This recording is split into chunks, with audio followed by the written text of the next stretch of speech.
Asia, and thanks to an industry that has strategically invested on the local processing of its products. More recently, since 2016, micro, small, and medium enterprises, supported by Coal ACP, through the intra-ACP program, registered a 30% growth in terms of jobs created, from 68,000 to 89,000. And the number of producers from 86,000 to 112,000, included in formal supply chains to domestic, regional, and international markets. Finally, in terms of systemic impact in Kenya, the intra-ACP programs have contributed during the past 20 years to the qualitative and quantitative strengthening of national knowledge and know-how recognized by all at all levels and within all decision-making bodies. Kenyan expertise is today the most exported between the agriculture and agri-food sectors of ACP countries, demonstrating the driving role that export sectors play in modernization of production systems for domestic markets. Today, our ambition must be to ensure that Kenya's success becomes a reality and a model for each country from the member states of the African, Caribbean, and Pacific Group. Thank you very much.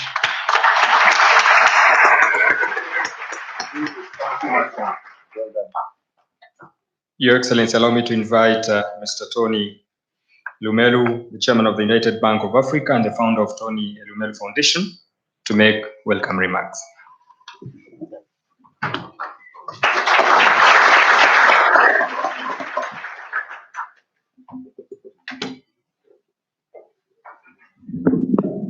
Thank you. Good evening, ladies and gentlemen. Our host, His Excellency and my big brother, President Uhuru Kenyatta, President of Kenya, Presidents of member states of the African, Caribbean, and Pacific Group of States present here today, Mr. Secretary General, my friend, Patrick Gomez, distinguished captains of industry and guests present here today.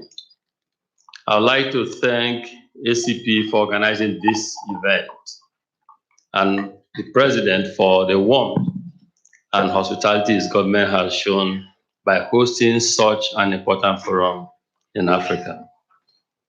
Let me begin by saying that it is an honor to be able to speak before you. The ACP is an institution that I have profound respect for, and that has an important and indeed a critical mission. And let me be frank and candid. We all share common concerns, but also common opportunities. In our world of sometimes brutal geopolitics, we need to have our voices heard. We need to have our agenda on the table. I need to have our issues discussed. Our countries face the greatest challenges from climate change, from unfair trade practices, and from the tragedies of immigration. I therefore salute the ACP for giving us a voice and recognitions globally, for making sure our agenda is heard and actioned. I'm here today as the chairman of United Bank for Africa. We call it Africa's Global Bank, with a presence in 20 African countries, including Kenya, as well as operations in 3 major financial centers of the world: Paris, London, and New York. UBA is a force for the development in Africa through infrastructure investment and leading the way in cross-border payments and services, with the objective of encouraging intra-Africa trade. Through our offices in New York and London and Paris, We work with large development finance institutions and multilateral organizations to facilitate capital flows into Africa and by providing international trade services. But today, we're here to talk about industrialization in APC states. I trained as an economist and I travel frequently. Time and time again, I see the product of our failure to pursue policies that ensure value creation occurs in our countries. Failure to pursue policies that ensure that we benefit from the extraordinary resources we're endowed with in Africa. I see failure to pursue policies that help to crystallize these unique opportunities to wealth creation and help drive infrastructure development domestically. But equally, I see successes and not just only failures. Here in Kenya, Mr. President, and as said by the Secretary General, there is sensible long-term government thinking. The thinking that has created a thriving industrial and welfare, agricultural and broader business sectors, agri sector that exports across the region and indeed globally. Kenya's agriculture and the outcome of it, the products, are renowned. In Nigeria, for instance, at times some of the fresh fruits we eat come from Kenya.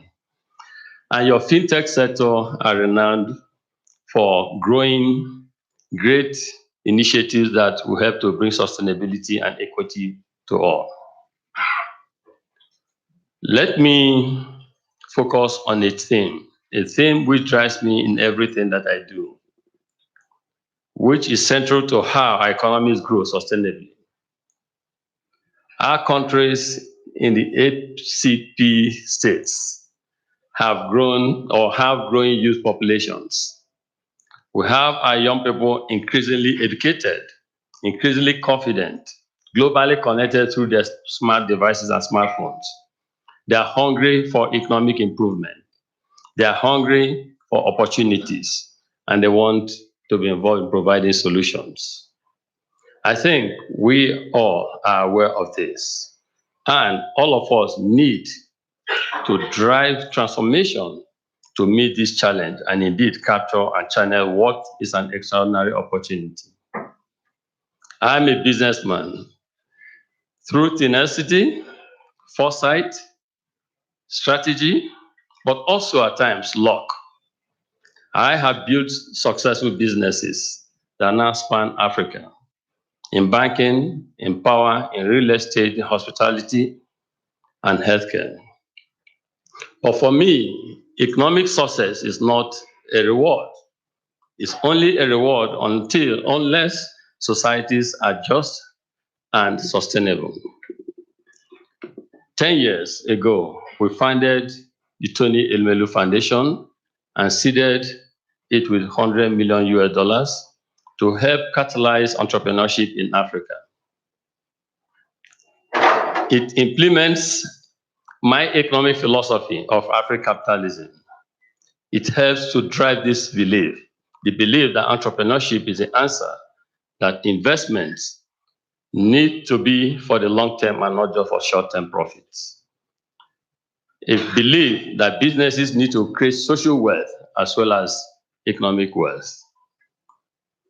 I fundamentally believe that by unleashing entrepreneurial enterprise and energy, by getting public and private sectors to work harmoniously together, we not only address our problems, we can unleash extraordinary opportunities.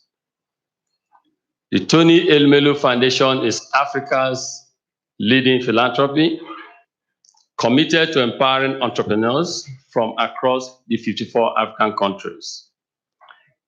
And through our flagship program, the Tony Elumelu Entrepreneurship Program, which has already empowered 7,500 young entrepreneurs across Africa, with training seed capital, and mentorship.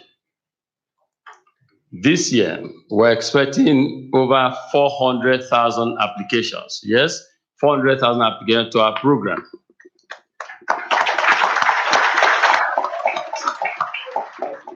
We created TF Connect, the Tony Elumelu Foundation Connect, which is a digital hub where over 750,000 entrepreneurs trade and connect, learn and engage across Africa. If you have not been to the ACP village, please take time out to check out the TF Connect stand and learn more about how you as an individual can contribute to our socio-economic development through mentoring young and eager African entrepreneurs. We get young people from across the African continent to reach out to one another and develop partnerships. We are helping to break down the barriers our young people face in order for them to create innovative solutions that will address the problems we face. The good news is that we have organizations such as ACP, UNDP, African Development Bank, the ICRC, and the German investment GIZ. They have helped to increase the number of young entrepreneurs we can support. And I want to see this opportunity on behalf of young Africans to thank you all for this support. Here in Kenya, Mr. President, we have our third largest number of beneficiaries across Africa, with 113 entrepreneurs selected for the 2019, this current cohort of the Tony Elumelu Entrepreneurship Program. To date, we have nearly 500 Kenyans, in fact, 497 Kenyan young men and women on the program. We have 596, again, nearly 600 young men and women from Uganda on the program. We have 187 men and women from Tanzania on the program and 194 in Rwanda. This is about 1,500 young East Africans who are beneficiaries of the Tony Elumelu Foundation Entrepreneurship Program. Most of our entrepreneurs are already leveraging technology in their businesses in one way or the other, and we must applaud and encourage them to do more. In Kenya, Your Excellency, the Tony Elumelu entrepreneurs are doing very well, and you must be very proud of them. We have Dixon Ayuka, whose company leveraged data analytics and soil analysis to optimize crop yields, helping thousands of farmers to be more efficient in their practices and helping to contribute to food security in Kenya. We have Maureen Amakaben, whose company, Usafi Sanitation, was founded with the vision of bridging the sanitation gap in schools by providing waterless toilets. The company partners with youth and women from local communities, training them to be subcontractors and service providers. And now this interesting story of Dr. Peter Gikunhi Mwethera, a 2015 beneficiary of the Tony Elumelu Foundation Entrepreneurship Program. He is doing great things in the field of medicine. He has developed a contraceptive gel, Uniprine, which aims to prevent the HIV infection.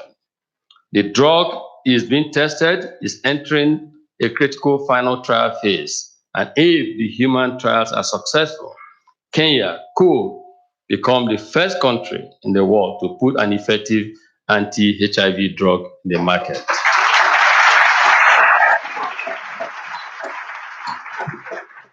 He is a 2015 beneficiary of the Tony Elumelu Foundation Entrepreneurship Program. We are extremely proud of him, and we are more proud of what our seed capital, our mentoring, our 12-week intensive business education and entrepreneurship training can do for our young Africans. He has gone further to win the 2019 Kenyan National Innovation Agency Newton Fund Award and has been showcased by the Royal Academy of Engineering in London. Congratulations, Mr. President. And we have Deserts Anyone. Again, was started by Edwin Ngaravi. He started his business with the seed capital he received from Tony Melu Foundation Entrepreneur Program. Today, his business is flourishing, serving B2B and B2C clients. Ladies and gentlemen, indeed, an industrial revolution is occurring in our countries, but we must help our young ones to accelerate this revolution. Talent is not hard to find in Africa. I am sure this is true in all ACP countries. Neither is it hard to find people who are dedicated or ideas or people who have the discipline to make things happen. These are critical components of entrepreneurial success. These brilliant ideas cannot exist in a vacuum, and it is up to the governments across the developing world, across our ACP countries, to help the growth of small and medium-scale enterprises, because indeed, the future of our countries belong to them. The enabling environment is a backbone of success with industrialization and wealth creation for our countries. Without creating the enabling environment, the dream for industrialization will be a fleeting illusion. Policies that support rather than hinder them must be implemented. We must streamline our bureaucracies, provide infrastructure, and stable access to power. Power is critical. In Nigeria, where I come from, about $10 million US dollars is spent annually by people and businesses who want to provide power for themselves. Now imagine if this amount was channeled to more productive activities, what will happen? We cannot hope to industrialize if we do not take the issue of power. If our entrepreneurs spend so much money to buy their businesses, they can't be competitive. And it's a matter we must deal with. We must look at ourselves and be honest. If we do not tackle these issues, we will be unable to achieve industrialization, wealth creation, and poverty eradication or reduction. We cannot allow our youth dividend to be wasted. Neither can we exclude our women from our development agenda. To this effect, I'd like to commend the European Investment Bank, represented by Mr. Fayol. Mr. Fayol, my direct line of sight. I want to commend your organization and yourself for the initiative, She Invests. It's a wonderful initiative that focuses on mobilizing 1 billion euros for women across Africa through innovative digital solutions, financial products, climate responsiveness, as well as capacity building. We at the Tony Elumelu Foundation are committed to the same objectives and goals. And this is an invitation to join forces, as we have done with UNDP, to lift 100,000 young African men and women out of poverty and helping to stem the immigration challenge and menace that all of us face. We would like to work with you to bring this to everyone across Africa. We must develop our industry, provide our knowledge base. The technical capacity of our people must be upscaled if we must industrialize.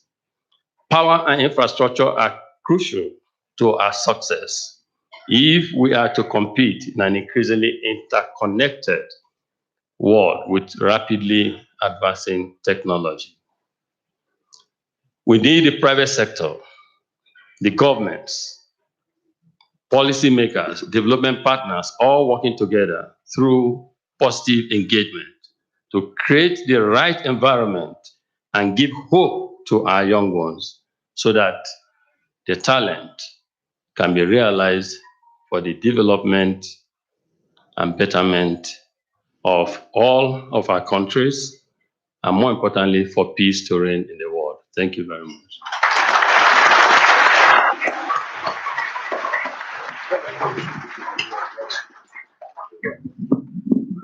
Thank you so much, Mr. Gomez, the SG, and Mr. Tony, the chairman, for your candid words.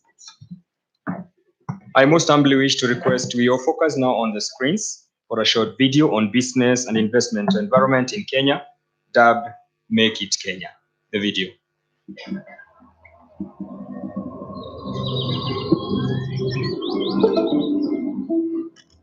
Kenya gives you one of the biggest markets in the world. It gives you access to East Africa, which is a market of 200 million people.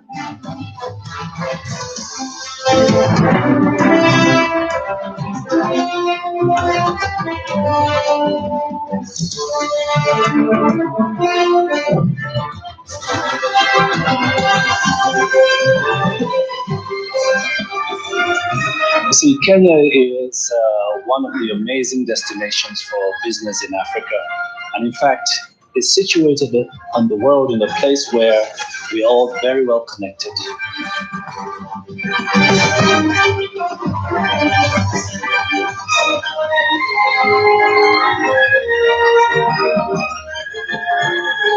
Land of beautiful savannah and pointy nana.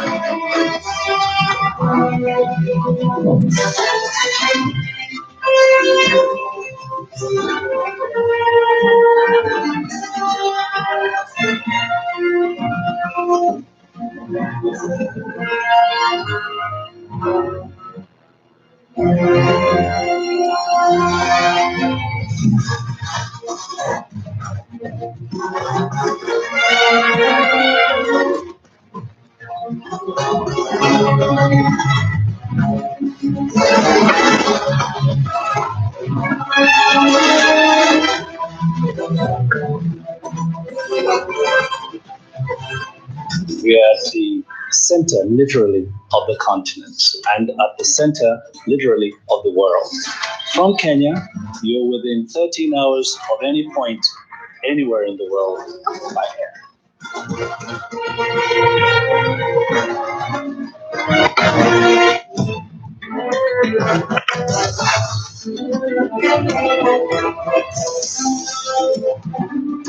The pride of Africa and home of the fearless.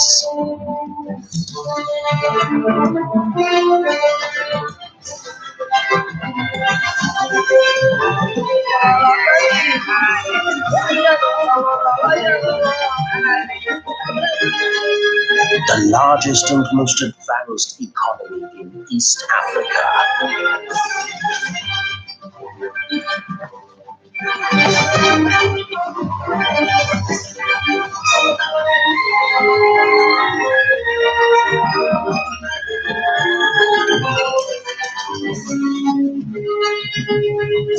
We are an amazing destination for various reasons: of culture, of history, of commerce, of people-to-people connections, government-to-government connections.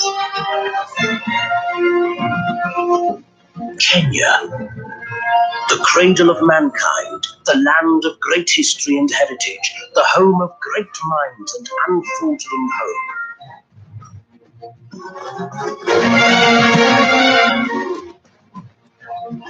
We have an open door policy for investment, so we encourage investment.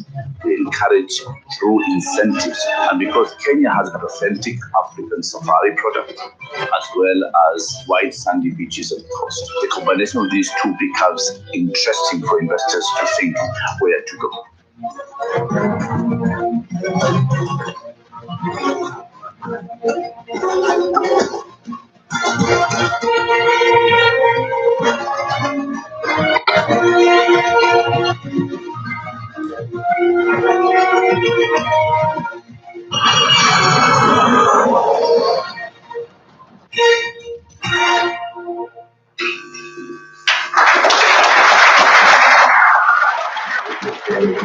Thank you so much. That is Make It Kenya.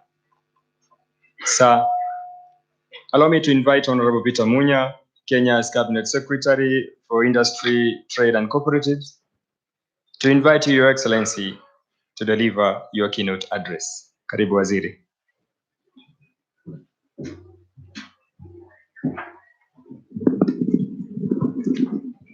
Your Excellency, the President of the Republic of Kenya, Honorable Uhuru Kenyatta, Your Excellencies, heads of state and government, the heads of institutions,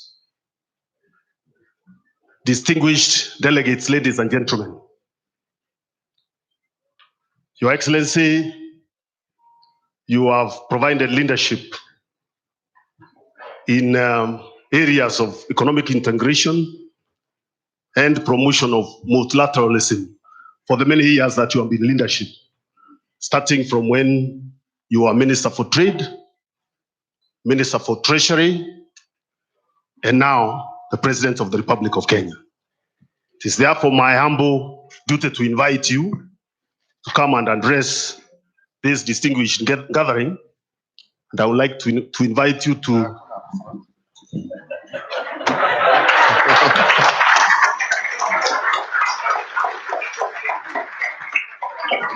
thank you very much. Good evening, everybody. Your Excellencies, heads of state and government, present at this function this evening, our good friend, Dr. Patrick Gomez, the ACP Secretary General, honorable ministers, our good friend, Tony Elumelu of the Tony Elumelu Foundation, all business leaders present. Ladies and gentlemen, let me begin by saying that I'm truly delighted to join you this evening at this business summit, which is basically taking place on the eve of the 9th summit of the African Caribbean Pacific group of states. And indeed, I also take this opportunity to express our sincere appreciation to you, Excellencies, especially, but also to all business leaders for honoring our invitation to attend this business summit. I applaud the ACP Secretariat and indeed the entire team of our ambassadors in Brussels for thinking it necessary to organize this first ACP business engagement, which serves as a welcome platform to discuss implementable strategies for the industrial transformation of all ACP countries. And I'm indeed optimistic that this platform will create opportunities for partnerships, business networking, as well as new trade and investments that would unleash what I believe is the great potential of our ACP member states. The theme that has been picked for this summit is industrialization and the private sector engagement for economic transformation of ACP states.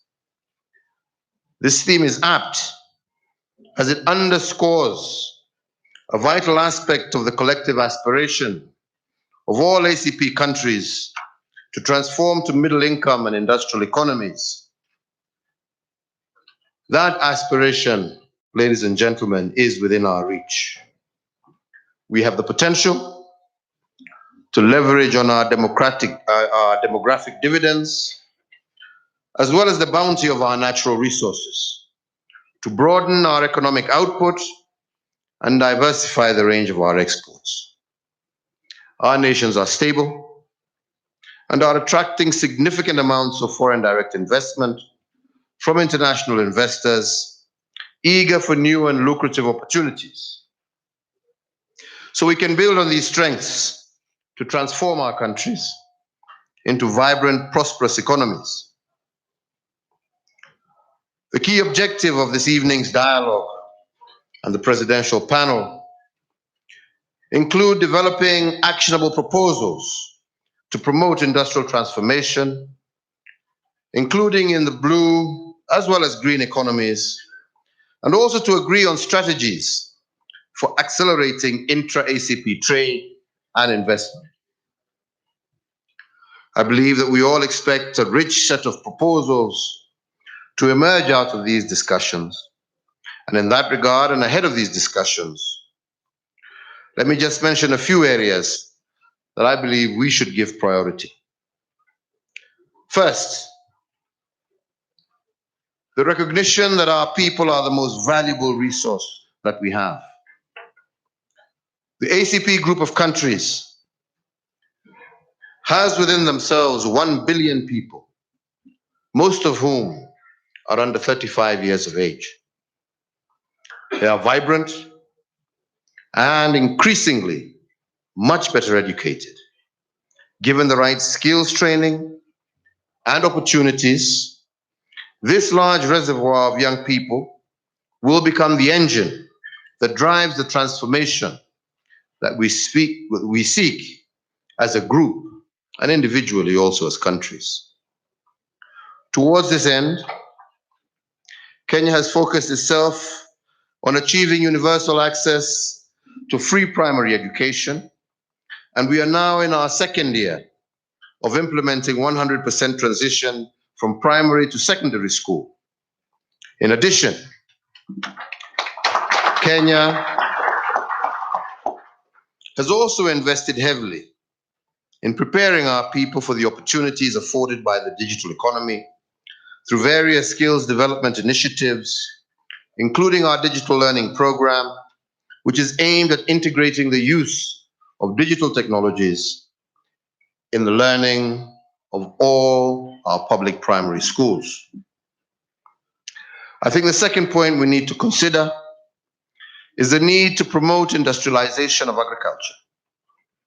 Stronger linkages between farmers and agro-industry can improve supply chain efficiencies and improve access to local and global markets and increase the real incomes of our farmers.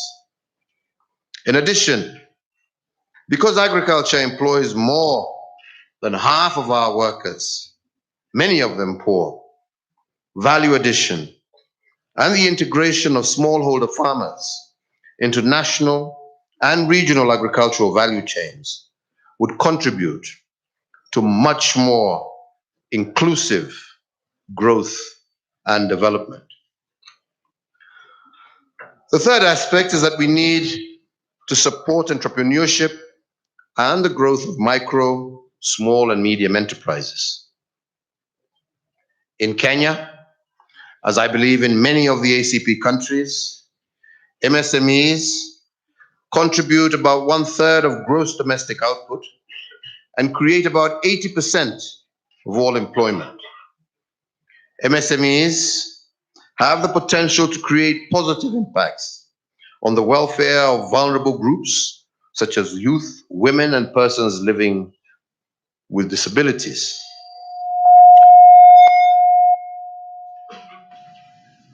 To successfully grow micro, small, and medium enterprises, members of vulnerable and economically disadvantaged groups, we need to ensure that we provide finance, business skills training, and markets, without which most of them, as evidenced, will fall within the first 3 years.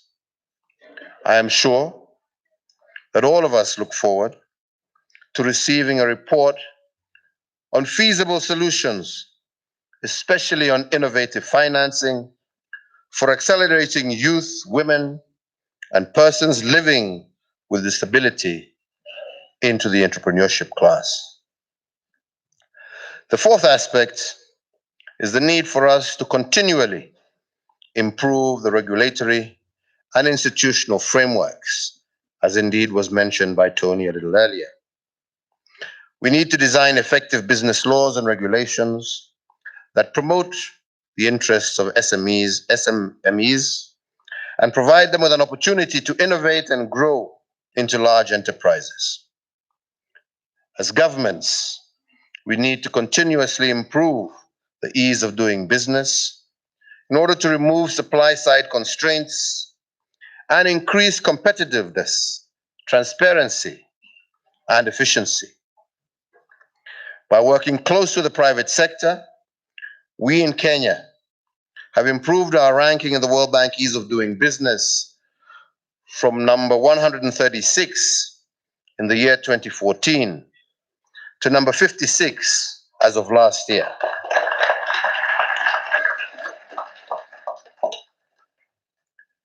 The fifth aspect I think we should also focus ourselves on is how to set up frameworks, instruments, and institutions to facilitate innovation and technology transfer, as well as absorption. We have a huge opportunity to fundamentally transform into industrialized and job-rich economies through the use of technology. Fundamentally, transform our countries for the better. While most of our countries lack the financial resources to address the current large development deficit, particularly in infrastructure, our young people are tech savvy and indeed have a huge entrepreneurial spirit, and they are ready to embrace the digital revolution. Indeed, our experience in Kenya shows clearly that a flourishing digital and innovation ecosystem can stimulate the growth of ICT-related businesses and technological innovations and nurture vibrant tech startups and incubation hubs, as Tony himself has mentioned with those young men and women that he has supported through his fund and foundation. Further, technology can also promote financial inclusion, promote the growth of e-commerce, and improve the efficiency and transparency of service delivery by governments. By leveraging on digital financial services, access to financial services in Kenya, as a result, has tripled from 26% in 2006 to well over 85% in 2019. About 39% of our private enterprises in Kenya are engaged in e-commerce, and 70% of all e-commerce payments in Kenya are settled through various mobile money payment platforms.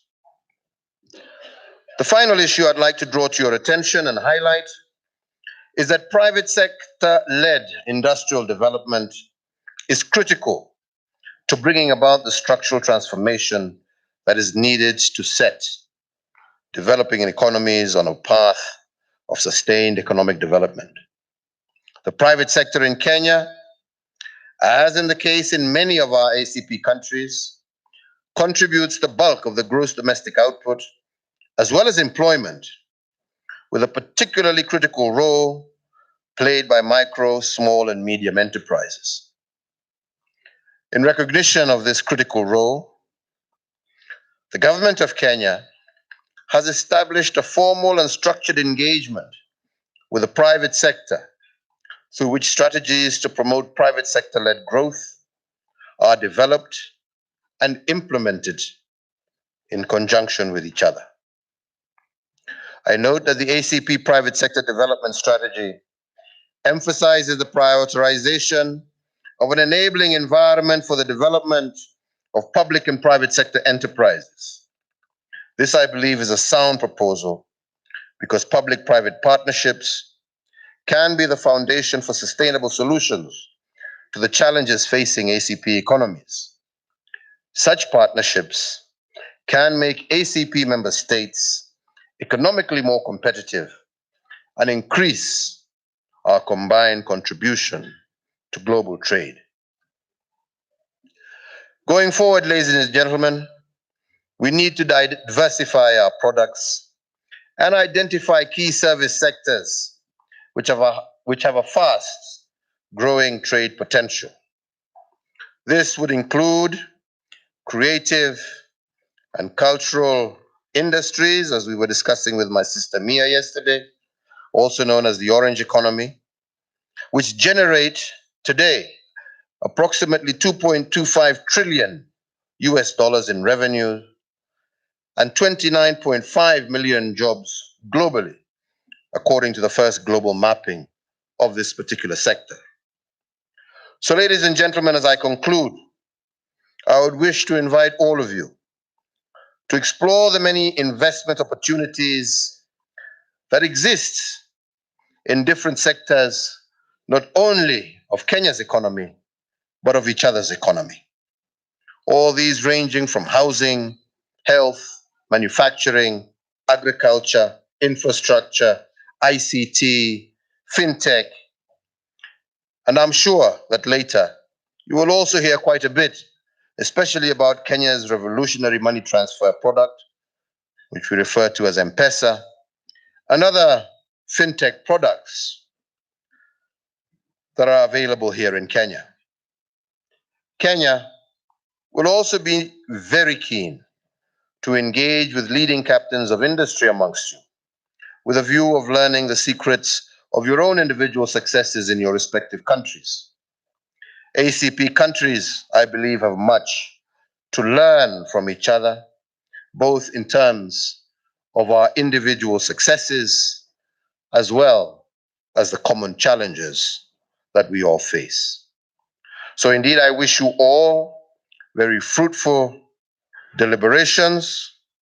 And indeed, as I always conclude by saying, I invite all of you to take some time off after this summit to tour Kenya and the wider East African region, and indeed participate and enjoy our heritage and splendor.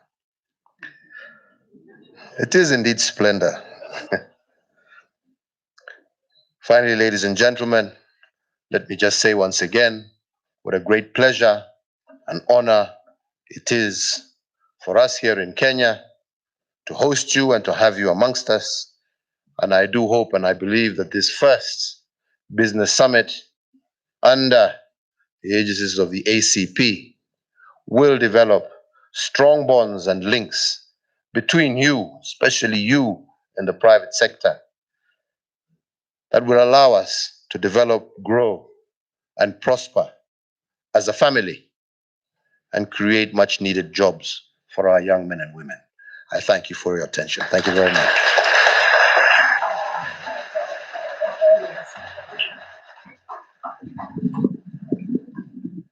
Thank you so much, Your Excellency. Your Excellency, as Head of Government, Head of States and Government, distinguished ladies and gentlemen, that brings us to the end of the first session. And I wish to humbly invite His Excellency the President, Mr. Gomez and Tony, to take their seats on the floor. The ACP 2 minutes video.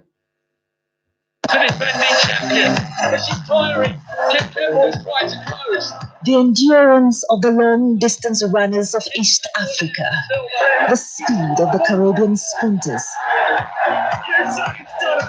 and the strength of the Fijian and Samoan rugby players epitomize the coming together of 79 countries under the African, Caribbean, and Pacific group of states. The synergy has so far seen more than $3.7 billion committed in funding, more than 40 intra-ACP projects cutting across health, energy, small and medium enterprises, and security. Promotion of multilateralism will now see member states give each other first priority in trade and other related concessions, promoting rapid local industry growth and job opportunities. With this unity, the bloc will have more bargaining power with external partners and governments. Endowed with natural resources across all member states, the ACP prudent leadership, combined with improved political goodwill, has resulted in conservation and sustainable use of available resources. With its biggest asset being the citizens of the member states, health and the welfare of the people has been given top priority. Resources have been channeled to the war against disease, with emphasis on maternal health and promotion of research. Homegrown solutions are being implemented for issues like cross-border migration, especially to the European countries, smuggling and poaching. The obligation of ensuring that every member state enjoys the benefits of working together under ACP remains sacred. Because together we can unlock infinite possibilities. Thank you so much. Let's appreciate the candid work that is being done. As we move on to the President's dialogue session, allow me most humbly to introduce on stage our moderators, my co-hosts. Fifi Peter, kindly join me on stage. She's an anchor and a producer from MBC Africa. Let's appreciate her as she takes her position. Allow me also to invite my good friend, Mr. Mohamed Nyaoga, the chairman of Central Bank of Kenya. Karibu, chairman. Let's appreciate him.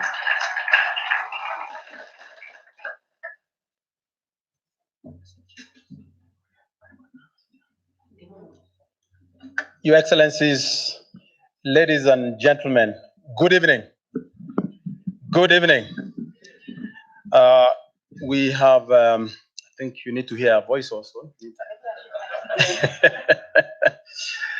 Yes. Good evening. Can you hear me? Yeah. I believe the people in front can probably hear me. Can everyone at the back hear me? No, not. Could I kindly ask that? All right. Yes, good evening from my very kind co-host. It is a great pleasure for me to be here with you today. It's my very first ACP conference, and it's been a great one so far.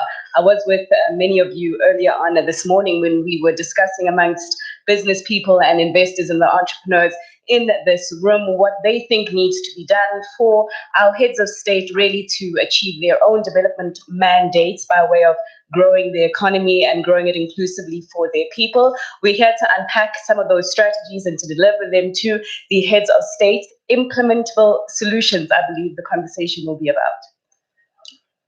Thank you. We don't have much time. Let me now take this opportunity to invite our lead speakers and join me in welcoming Honorable Mia Amo Motley, the Prime Minister of Barbados. Please join me in welcoming her.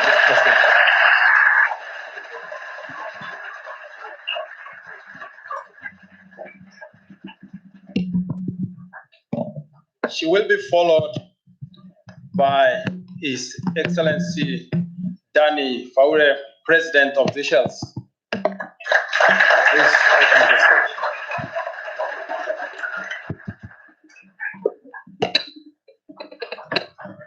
Nicholas Nesbitt, the Chairman of Kenya Private Sector Alliance and Chairman of the East African Business Council. Next.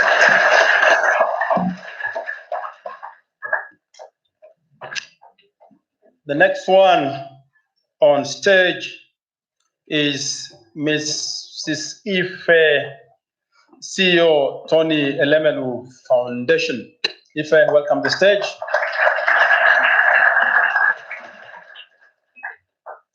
Next one is Prakash Chand, Group MD, Rotmol Limited. Prakash, come on the stage.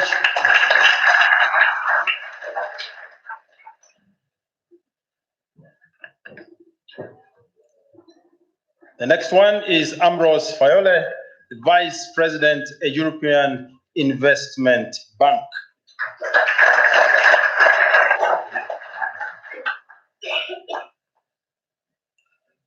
This is how we're going to run this session. We'll first allow the speakers here to make some 3-4 minutes opening remarks, after which there'll be a couple of questions from us and then the audience. To set the stage, let me call upon Richard Ngatia. He goes by the title of president, but we have many presidents in the house. Allow me to suspend that title for now and call him the leader of Kenya National Chamber of Commerce. Richard, you allow me to do that today? Please come on the stage. He's going to give us some recommendations that arose from the sessions that we had earlier from yesterday. Richard, could I just steal just a minute or so from your time? We do invite you to share some of the experiences and some of the views that will be shared in this room on social media for those who obviously could not make it here. And please, could you use the hashtag ACP Business Summit? So that's hashtag ACP Business Summit, and the handle is @BusinessACP. Thank you, ladies and gentlemen.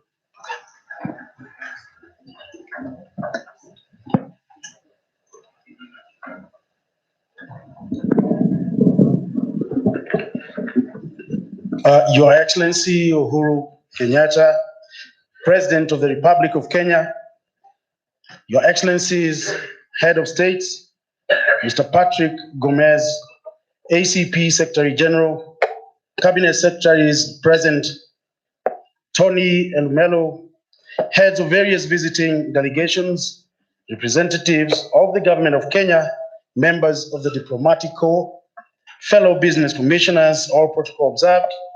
Ladies and gentlemen, good morning.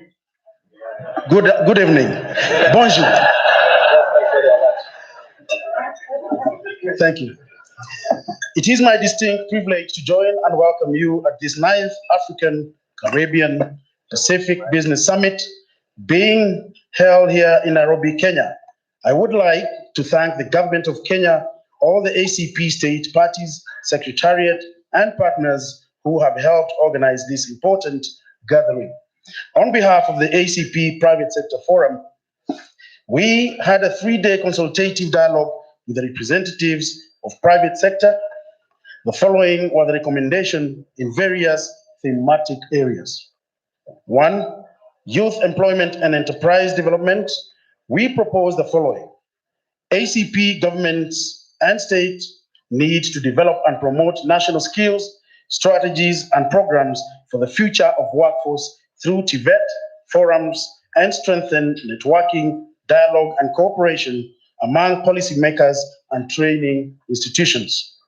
Promote public-private partnerships where to possible expand cost-effective active labor market measures.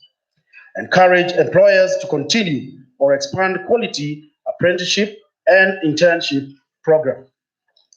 Reshape labor market policy and institutions to facilitate access to employment and tackle social exclusion. Promote structured partnership and collaboration on industry and academia. 2 is agricultural value chain, which is finance, capacity building, trade and investment, and climate change. The ACP private sector is committed to support and accelerate growth of agriculture output in ACP state partners while promoting efficient and sustainable management of natural resources. The ACP Forum proposed the following. Recommendations we propose are to provide policy framework to support agricultural value chains through market-based approaches to boost agricultural productivity and enhance trade and investment. Foster partnerships with crucial stakeholders and the mobilized private sector investments to leverage existing public sector initiatives, which is central to scaling up agribusiness initiatives. Promote inclusion of the youth and women on strategic agricultural development initiatives. And 3 is unlocking the potential of the orange economy in the ACP countries. The following proposed recommendations. ACP governments need to provide legal framework and formulate policies to remove barriers along the value chain from production, distribution, commercialization, and finally, consumption. Provide support and environment to establish creative hubs through business clusters, infrastructure, capital, talent, and technology to converge. And 4 is to upscale and expand comprehensive entrepreneurial finance. Therefore, we propose the following. Provide policy framework to promote financial inclusion and support programs to access credit and financial opportunities to all the sector, particularly the SMEs. Moving forward, and our commitment as a private sector in ACP countries must focus on building our foundation to facilitate manufacturing and industrial development, to advance to the next frontier and raise our economic well-being. As private sector, we committed to work in partnership with the ACP governments to promote economic transformation, industrialization, and diversification of economy in through intra-trade.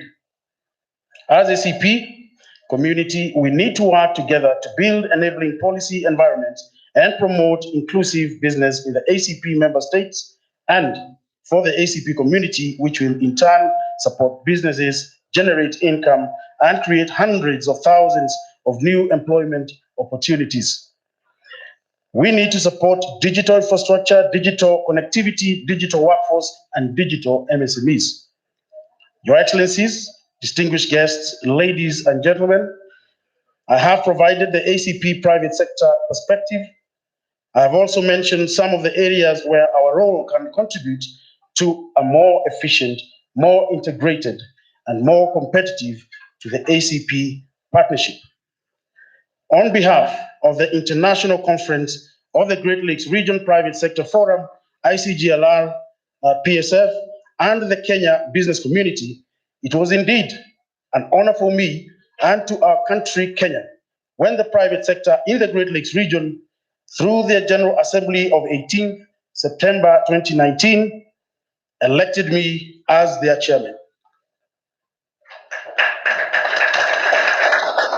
We need to see our governments encouraging and embracing public-private dialogues and public-private partnerships in the ACP region to enhance effective cooperation in the implementation of the national and regional programs in collaboration with regional economic communities, multilateral and regional institutions.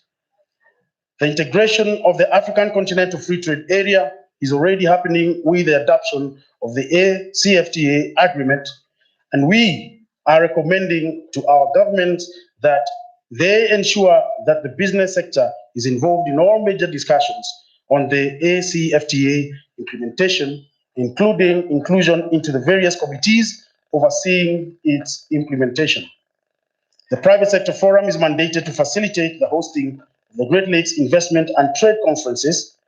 An inaugural Private Sector Investment Conference was held on 23rd and 24th February 2016 in Kinshasa, DRC, in partnership with the United Nations and other donors.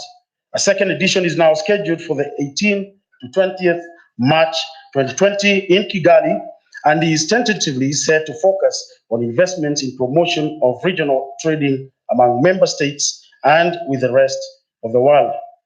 And as a business community, we are fully committed to support ACP business agenda, the African Union Agenda 2063, and UN SDGs as well.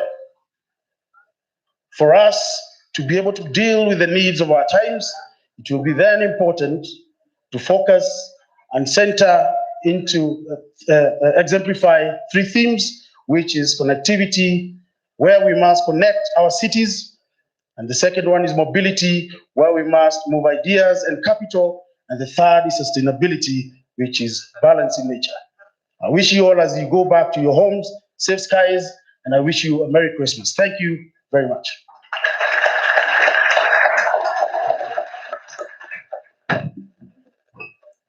Ladies and gentlemen, Your Excellencies, I have a very huge panel in front of me here. And now I'm going to allow the panelists to make some opening remarks. Please make the 3 minutes so that then we can move on to the next program. I'm going to start with Nicholas Nesbitt, the chairman of Kenya Private Sector Alliance and chairman of the East African Business Council. Nick, you can speak from where you are. 3 minutes, please. Thank you. Thank you. Thank you. Thank you. Let's try this. Hello, that's better. Thank you, Chairman. And being in charge as chairman of the regulator, or very stable monetary policy regulator, I will try to stick to my 3 minutes. But let me first off start off with saying, Your Excellencies, my friend Chairman Tony Elumelu, all distinguished guests, it's a real pleasure to be sitting here today to speak on behalf of private sector.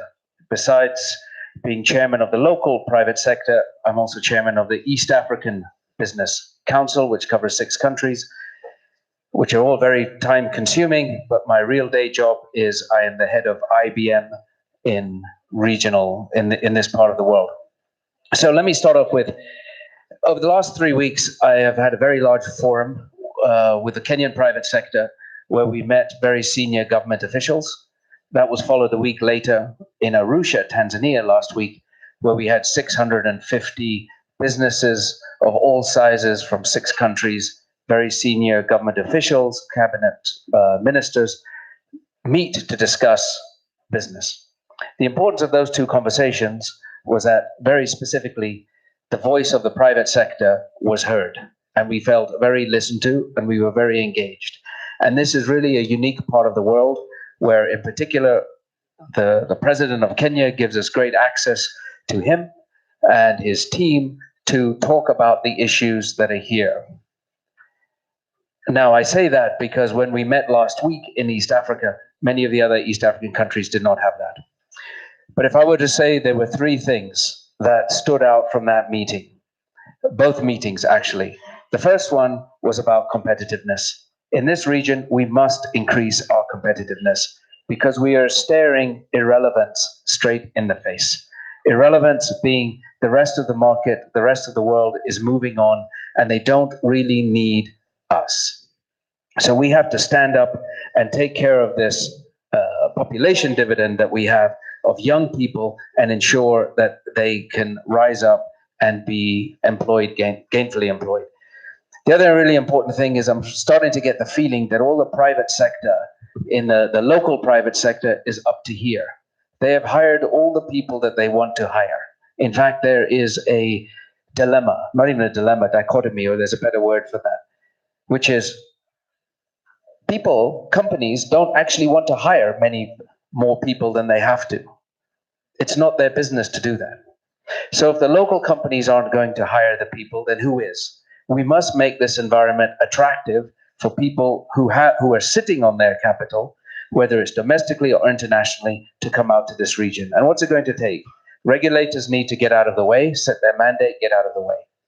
The monetary policy I mentioned needs to remain stable. We've had a very stable shilling.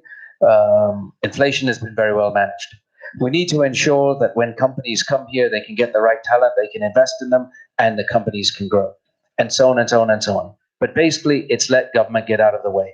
The second thing that we have to do is create a positive attitude. It's very disheartening to see as leaders in the country, and we are all leaders here, and you have to remain optimistic if you're a leader, that you are going to be able to take that hill. It's very disheartening to see how many people get very despondent about what is happening in the economy, despondent about what is possible, because those are the very people that keep you in place and do not allow the country to move on. But that optimism will only come from trust. So we must build trust into the equation, and trust comes from integrity. Say what you're going to do and do it. And if you don't, apologize. And that means private sector needs to be trustworthy. It also means we must have faith in government. When they say they're going to do that, either side, they must do it. And we must build that culture of trust. You see, in Africa, Can I come in there? Sorry? Because I'd like to say your 5 minutes is up, but it's Is that 5 minutes? Yes. In fact, it's 5. It was 3, but we gave you 5, and we will give you more time. It's just the opening remarks section, and we'll delve deeper into what it is you're saying. So if you allow me just to kindly take the mic. Okay, let me stop there. Thank you. I thought I was going for 3 minutes. You know, you're up here. You don't have a clock. So thank you. All right, and on to our next speaker from the private sector. Before we do hand over to the heads of state, Miss Ifenyua, a slight attempt there. Last I saw you, I was on this side of the stage, and you are on the middle side of the stage at the All Africa Business Leader Awards, where you did accept the Philanthropy of the Year award, awarded to Mr. Tony Elumelu. Congratulations in person, sir. Round of applause, please. For you, your opening 3 minutes starts now. I don't get 5 minutes like you did? Good evening, ladies and gentlemen, Your Excellencies, Secretary General of the ACP, Mr. Tony Gomez, the founder, Tony Elumelu Foundation, Mr. Tony Elumelu CON. Permit me to stand on all other existing protocols. I always say to our entrepreneurs that there is no better time to be an entrepreneur in Africa or indeed in the Pacific nations than now. In my time, we were not even on the list or on the agenda of summits and events like this. Today, you have heads of states, policy leads, policymakers, development organizations, indeed, the entire ecosystem talking about how can we ensure that we create an enabling environment for African entrepreneurs. So, what can we really do? And I want to keep my 3 minutes down to three things. Three things that African entrepreneurs and entrepreneurs in developing nations need to create jobs. You mentioned, my fellow panelists, that the jobs will be created from foreign investments, local or foreign, but it is the SMEs that create jobs. 97% of the jobs in Japan is created by the small and medium enterprises. So what we need is to build up SMEs. What we need is to create a strong middle class, and they will create the jobs. So entrepreneurs across the developing nations need three things. They need access to training, access to funding, and access to markets. And this is what we do at the Tony Elumelu Foundation. We created a 12-week online training program that trains entrepreneurs. And this training is something that you do not get in traditional educational systems. A lot of our traditional schools are training young people for the world of yesterday and not for the world of tomorrow. And we need to ensure that the training that the youth are receiving is training them for the world of tomorrow. 60% of the jobs that will exist in 20 years do not exist today. Technology is the key. Africa barely made the last three industrial revolutions. We cannot afford to miss the fourth industrial revolution. We must leverage technology. So I'm challenging all the heads of state here today. Let's make coding a universal language across Africa and the developing nations. Let's make every young African a coder. We can do it if we put our minds to it. Access to funding. At the Tony Elumelu Foundation, we ensure that everyone who is a beneficiary receives a $5,000 seed capital, because that is the minimum they need to get their foot in the door to start their entrepreneurial journey. If we only train them and we don't give them money, it's almost like giving a child ice cream and saying, don't eat it, because they would not be able to prove their concept or start their entrepreneurial journey.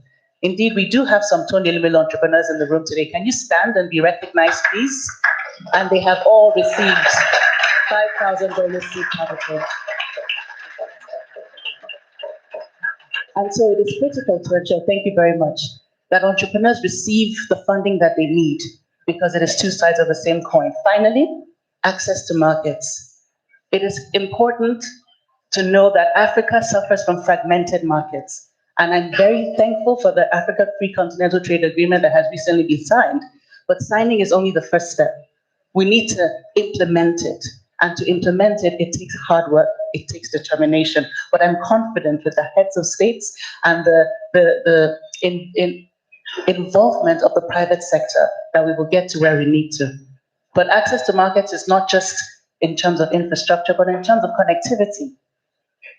We need to connect African entrepreneurs to themselves and to the world, and to ensure that everyone in Africa has access to the internet so that no African is left behind. Thank you. Thank you very much. Execution, execution, implementation, implementation.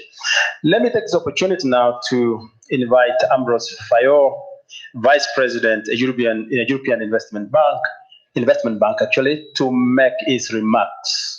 3 minutes, please. 3 minutes. Thanks very much. And thanks very much for the invitation. EIB is the Bank of the European Union. So we work with also the European Commission, with ACP countries, and I would like to use this opportunity to thank very much my friend Patrick Gomez for the excellent collaboration that we have built with the ACP Secretariat.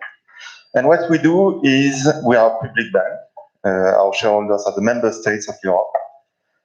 What we do is we finance projects that support the development of ACP countries. And today, Mr. President, I was in Bulgaria, the biggest geothermal power plant in Africa, a project that we have supported from the beginning and that we continue to support, which is expanding, a great project. We've also supported Lake Turkana, a big wind farm plant that is also in a form of PPP, which is also an interesting and modern way of developing projects. When we are in Vanuatu, we finance projects like retractable wind farms, because when there are cyclones, you need to be able to put down the wind park, because otherwise it's going just to be destroyed. And this kind of things that is in the family of what we do, which is we try to do enabling investment that will enable investments. We do that also for the private sector. We don't have big teams in the field, but we have partners. And for example, tomorrow we are going to sign a big operation with TBD Bank, the Trade and Development Bank that is very present in the region. This is a project that is going to help. We can lend money to a bank that is going to lend it to SMEs, and especially in this case, SMEs that are targeting climate action projects. So we do a lot of these kind of projects that are trying to help the people in ACP countries with grid, for example, with support to alleviate a number of constraints that they are facing. And my final point, and thanks a lot for Tony to have alluded to this. We have developed Chi Invest, and actually we are going to sign on Tuesday the first project under Chi Invest. It has just been announced in Johannesburg last month. This is going to be for the Uganda Development Bank, and we hope that we'll be developing a lot of these Chi Invest projects, because women entrepreneurship is one of the key for the growth in Africa and beyond. And finally, just some opening remarks from you, Prakash. Thank you. I know the time is 3 minutes. I'm a businessman. I don't talk much, but I make a difference wherever meets the road. Your Excellencies, heads of state and governments of ACP countries, honorable ministers, distinguished ACP captains of industries and entrepreneurs, ladies and gentlemen. I will talk on the area of industrial transformation of agriculture, including blue and green economies. And I have 3 recommendations which I would like to make. The industrial transformation will take entrepreneur with vision and energy and the appetite to invest and develop critical value chains across ACP countries. For a region like Pacific, sectors to consider include agriculture, green or blue economy, ocean or blue economy, and green economy.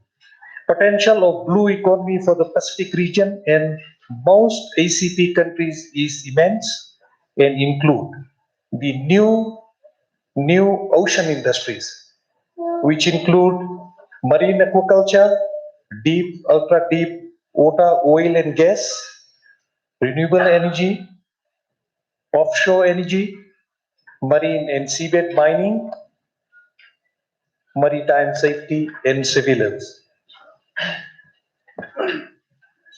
Marine biotechnology, high-tech marine products and services through sustainability-oriented innovation system.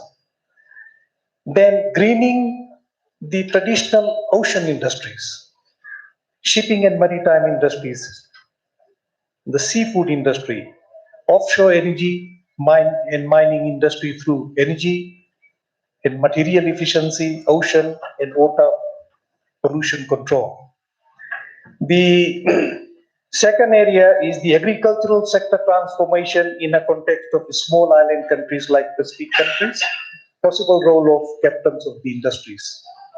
As captains of the industry, we should be able to combine industrial transformation and socio-economic inclusion in the agribusiness sector through, for instance, a three-stage approach. Captain of industry as market access aggregator, captain of industry promoting retail packaging for improved market development and market access, captain of industry promoting value addition through local processing. And the third one, of course, is captain of industry as entrepreneurs, as entrepreneurship ecosystem player for youth and women. Captain of industry can leverage their business acumen and financial capacity to offer two levels of support to young and women entrepreneurs. Capital, which is seed and or venture capital, and mentorship. Thank you very much. I hope I was within the 3-minute limit.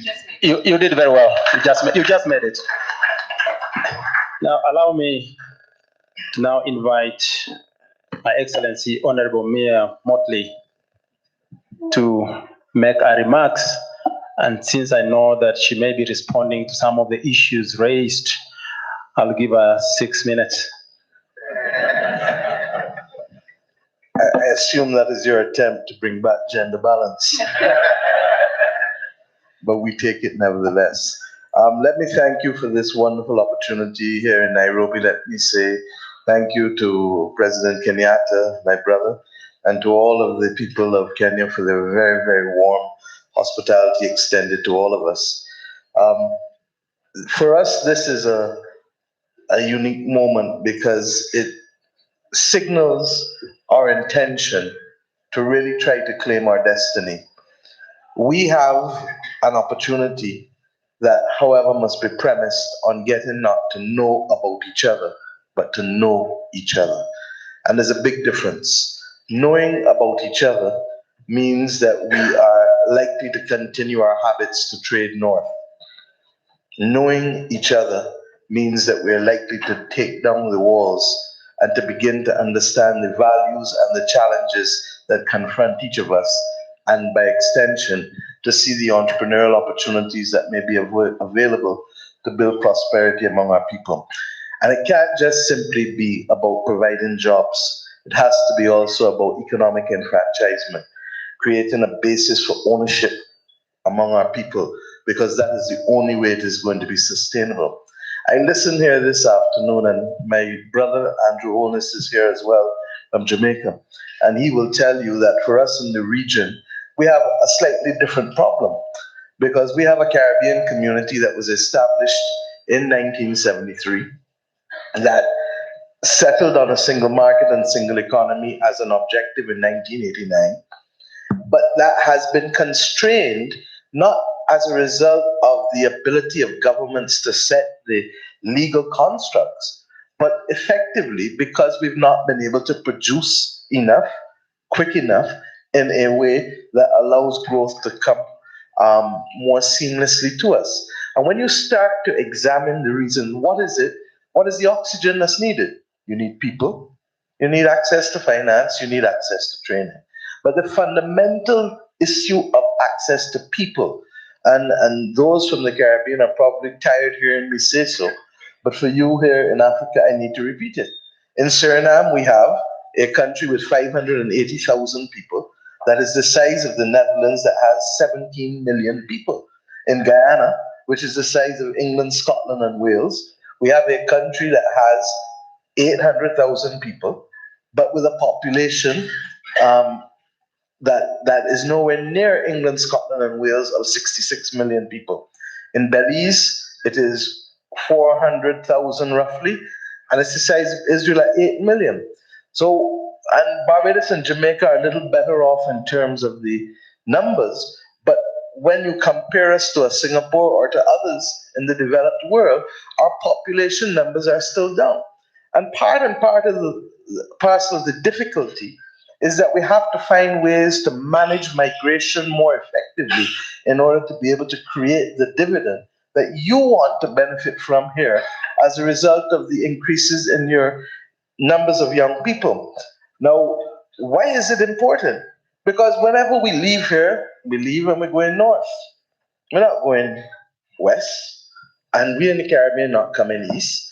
And it is a nonsense, because if I told those of you who were interested in banking and finance that we have a serious problem in the region with correspondent banking and de-risking, and the fact that ordinary members of our society are finding it difficult to even just open a bank account, then what has happened here in Kenya with the Equity Bank may well now be a model to happen in CARICOM, because you have been able to use the virtue of trust to broaden the base of participation and access to finance in this country in a way that the Caribbean community is crying out for, rather than being hostage to a few international banks that are not responding to our domestic needs and development challenges, but are responding to one-size-fits-all prescriptions that are being imposed upon it from the North Atlantic countries.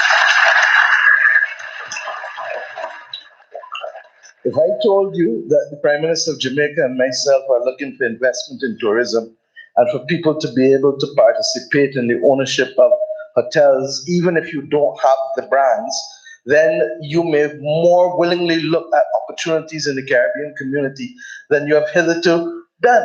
If I tell you that we have an international business platform that acts as a hub for you to be able to engage in and with the rest of the world, and that is anchored by double taxation agreements and bilateral investment treaties that protect your investment, you may wonder, why haven't you been before? So that these things are critical if we are going to move the pace and depth of business opportunities within the South among Africa, Caribbean, and Pacific countries. Regrettably, we have made this a government project only. And I say so conscious that this is not for me about government or the private sector, because I am a strong and firm believer that the state has to be an entrepreneur in our part of the world. Because unless the state opens up certain activities where the private sector is extremely risk averse, it will not happen. And unless the state takes on risk, particularly in research and development, it will not happen. So what are the other opportunities? We are in a climate crisis. You here in Kenya have felt it this week with your floods. And I offer our sympathy to those families who have been dislocated or who have lost members as a result of the floods. But we live it every day now. And we just finished less than a week ago our hurricane season. But what is the news? We are 6.5 months away from the next hurricane season. That is now our continued reality. Our ancestors, our grandparents and great-grandparents did not have the luxury of getting ready. They had to be ready and be resilient. As a result, there are opportunities in the blue economy, the green economy, changing how we build houses, changing how we respond to restructuring our economy, and moving away from a heavily driven fossil fuel economy to one that depends more on our natural attributes, be it the sun, be it the water, be it the wind. And why are we moving and looking north for investment when we ought to be looking at each other to better mobilize the domestic liquidity that we have in each other's country, invest in each other's country to diversify our investments so that we're not exposed only to our own peculiar challenges as nation states? We need, therefore, to see a level of transatlantic investment and trans-Pacific investment within the ACP to help us move from fossil fuel-free economies to one where we have greater control and to allow for renewable energy, as well as conversion of our transport sector. What is our reality? That we are being told that if we want to move to electric cars, we have to wait in the line because the car manufacturers are going to satisfy the needs in Europe first and North America before they start to look at us. So where are the opportunities within Africa for the establishment of manufacturing plants that are looking to create and build the electric or hybrid cars that are needed to power the South?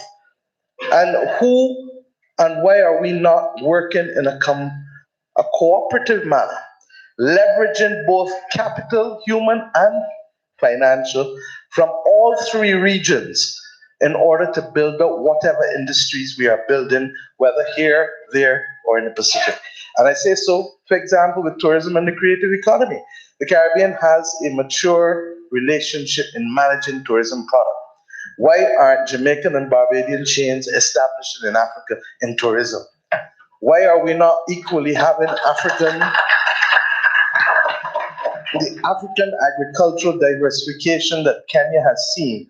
Why is Kenya and other countries not leading with respect to that in the Caribbean, particularly in a country like Suriname and Guyana that have huge, and Belize that have huge agricultural potential, and in the case of Suriname is one of the top 5 freshwater sources in the entire world. So my friends, the opportunities are great, but we don't know each other. We know about each other. And the only people who can change that is ourselves.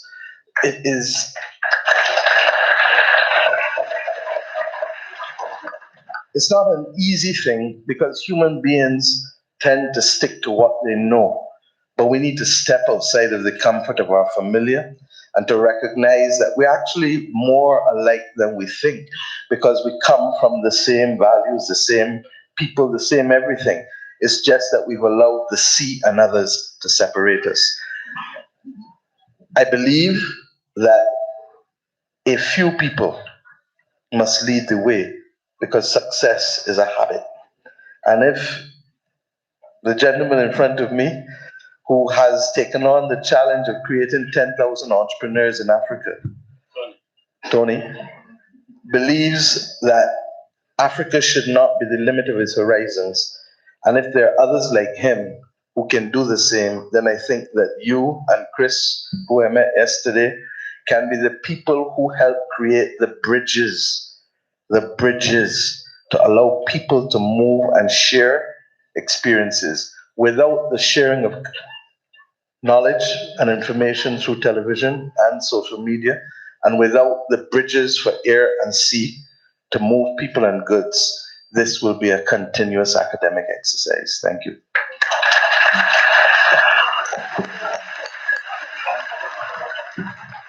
Just once again, ladies and gentlemen, we do invite you to share what has been said and what is still yet to be said on social media. For those in Jamaica, the Caribbean islands who cannot be here, as well as the Pacific, that hashtag is ACP Business Summit. So hashtag ACP Business Summit and the handle @BusinessACP. To Tony and Chris, looking forward to you rising to the challenge. No pressure, but as journalists, we will be there reporting on that. Finally, to you kindly, sir, the President of Seychelles, Danny Fori. President Kenyatta, Excellencies, Heads of State and Government, all protocols observed. I stand this evening before you to share with you the journey of a small country in the Indian Ocean, Seychelles, looking at the next frontier of our development, and that is the blue economy. And I want to share with you concrete steps that we have taken. As you know, Seychelles has long been a champion of the blue economy, especially at the regional and international level. Our advocacy efforts have produced interesting results. Through an innovative debt swap initiative, we secured $15 million in blue bonds proceeds. 12 million has been allocated to a blue investment fund managed by the Development Bank of Seychelles. The aim of the fund is to support sustainable fishing practices. The remaining 3 million was allocated to the Blue Grants Fund managed by Seychelles Climate Change Adaptation Trust, an NGO established in Seychelles to tackle climate change adaptation efforts. In addition, Seychelles secured a grant from the African Development Bank Fund for Africa private sector assistance for the development of our national biotechnology sector. This grant will support research work, capacity building, business development, and monitoring and evaluation for sustainable development. Ladies and gentlemen, I have personally introduced and launched a number of initiatives this year to strengthen our policies and improve business environment. This year, I launched a Blue Economy Council at the national level to enhance coordination amongst ministries, department agencies, and other governmental organizations with the aim of strengthening Seychelles' ocean governance mechanism. A high-level multi-stakeholder forum was also set up with participation from civil societies and the private sector. Next year, I will launch the Seychelles Blue Economy brand to highlight successful flagship initiatives such as Seychelles Marine Spatial Planning and Blue Bonds. This will be built on national and international legal and policy frameworks. We are also looking into improving trade and commerce with our regional and other trade partners. Seychelles recently signed the AFCFTA and tripartite FTA, and we are currently in the process of negotiating a deeper and broader interim economic partnership agreement with the European Union. We are building the momentum of our current efforts to promote blue economy, and I take this opportunity to welcome all ACP heads of state to join us in promoting our oceans, rivers, and lakes. I also extend a great welcome to regional investors to invest in our promising sector.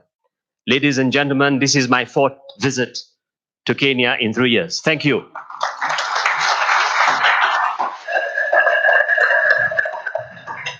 Thank you very much. Now, in the next session, we're going to put a few questions to the speakers here, Your Excellencies. But after that, we shall ask the audience here to also make some interventions.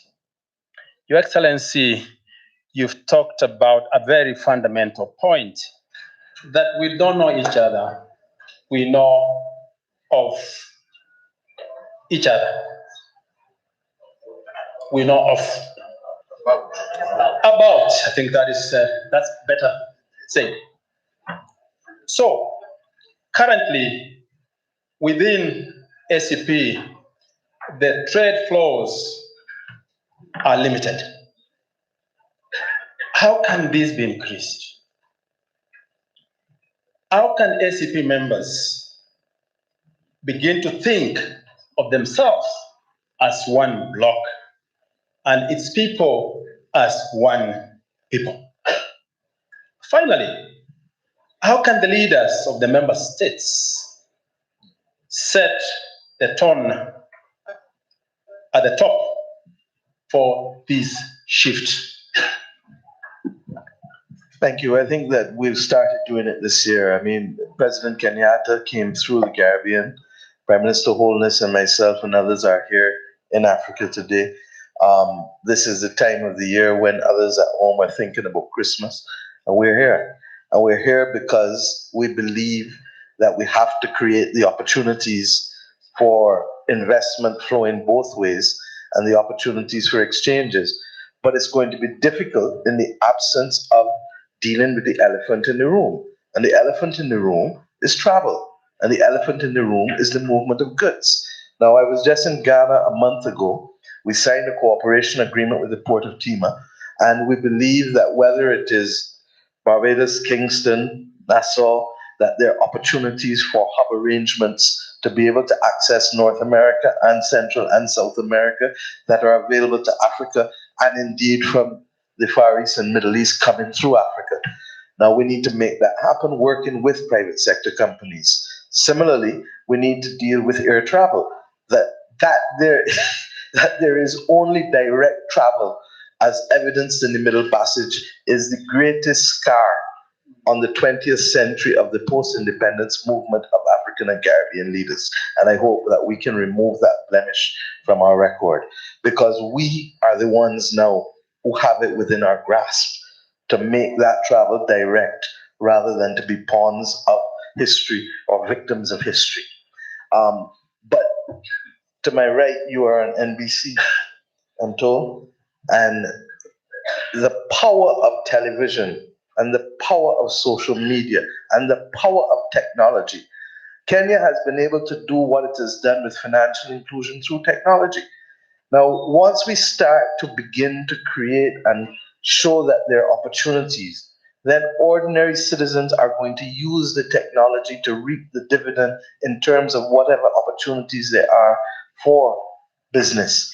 But if we don't create the architecture, and the architecture is in fact transport logistics, communication logistics, as well as protection of each other's investments. If we do that as governments to ensure fairness and equity and capacity, then our people will do the rest. The second part that I want to say is that, and we have in CARICOM to discuss how best we can do it, we thank President Kenyatta for affording CARICOM the opportunity to establish a presence in Nairobi with the offices that were handed over to us yesterday for us to outfit. And we're going to take it because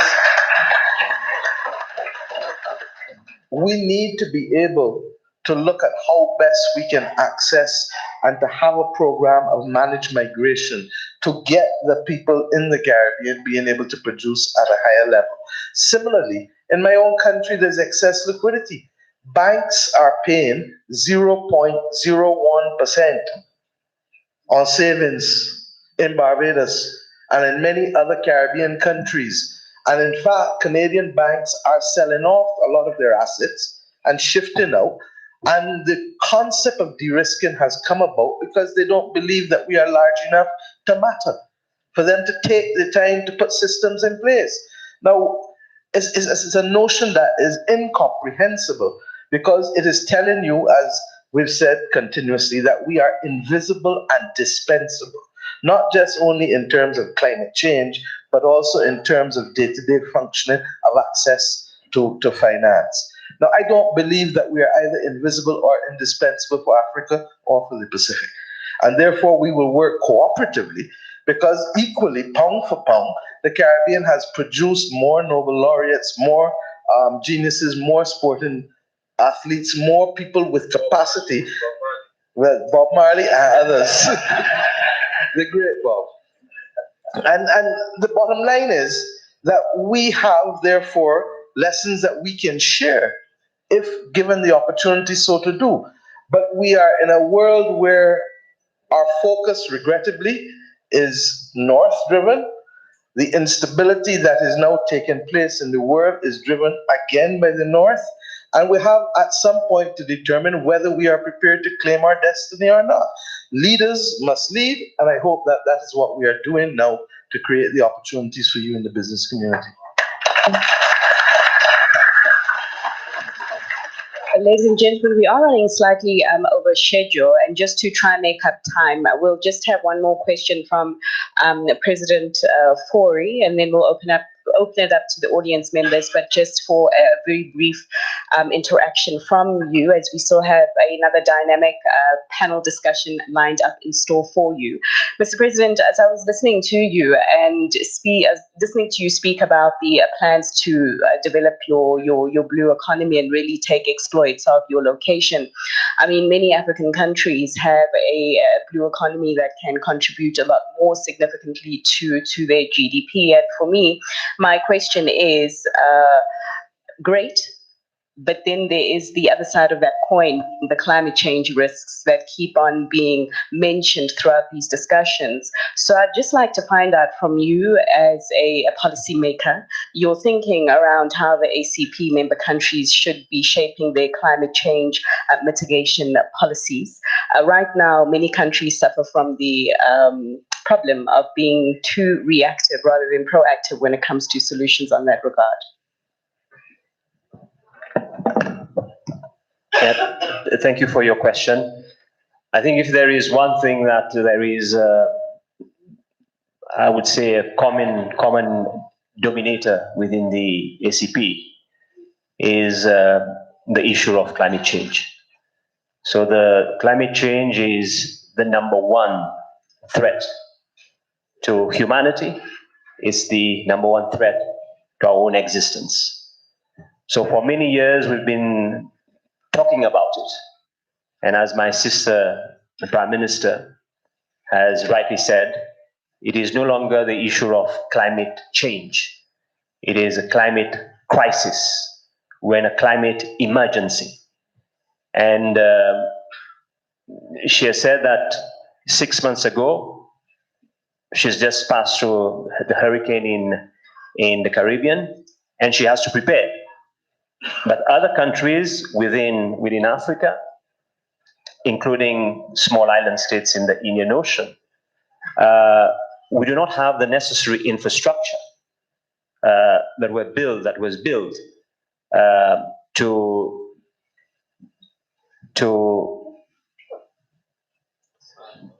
survive, and this calls for the planning of our infrastructure.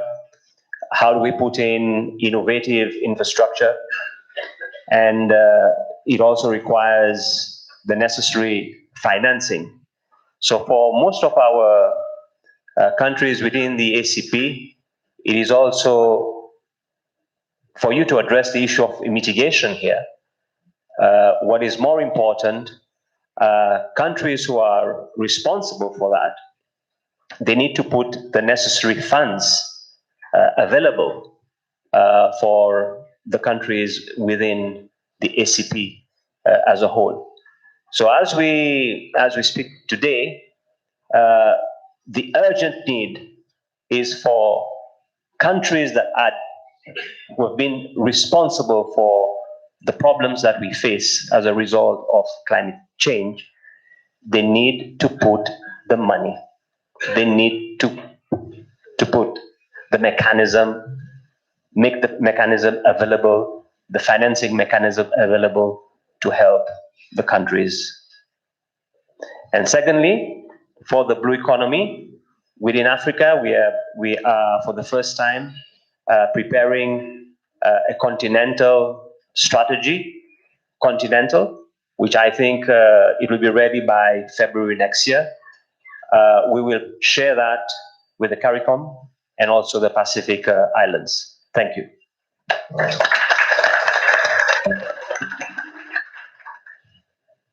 Thank you very much, Your Excellencies, ladies and gentlemen.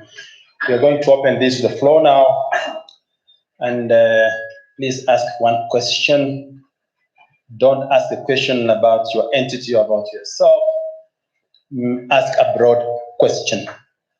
Depending on time, we shall allow as many as we can, but I'm going to start from this side.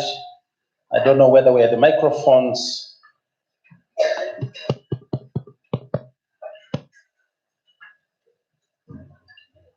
And Your Excellencies, you are at liberty to actually intervene from where you are sitting if you feel that there's any point that you wish to expound on. Okay. Actually, you have the microphones right in front of you. So let me take the first question, that corner. Make it 15 seconds if you can. Thank you very much. This is respectfully directed to the representative from the Tony Elumelu Foundation. Thank you for citing Japan, that SMEs there generate about 97% of the jobs. Unfortunately, in Africa, a lot of people look up to government as the one responsible for job creation. You are speaking to leaders in the ACP. What do you, in your interaction with entrepreneurs, what do you have as the 3 top impediments to entrepreneurship or successful business creation in Africa? And what do you give us as policy prescriptions? Thank you. Don't forget to mention your name and your institution. I am Solomon Jamiru, Deputy Minister, Foreign Affairs and International Cooperation. Thank Sierra you. Leone. Thank you. Next question or comment? Yep. With the microphone right in front of you. Okay, in French, en français. Hi, good afternoon. Is the lady here? Is the lady? Yes, the lady. Good evening. My name is Cindy Adam from Village to Nation. My question is, I haven't had a lot of talk about engaging young people, especially those who live in rural areas.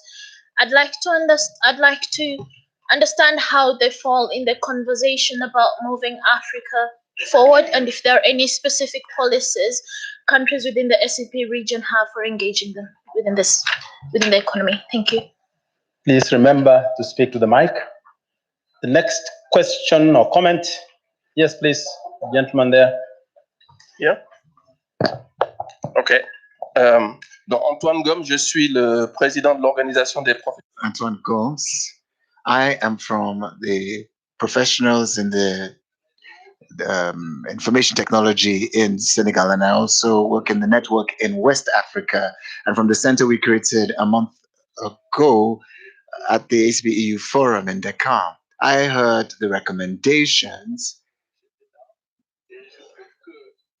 put to the heads of state, and I think the digital sector is not being given enough attention. We all know that the digital area is an opportunity that Africa should seize. So in recommendations to heads of state, we should really focus on digital technology. Just 2 points.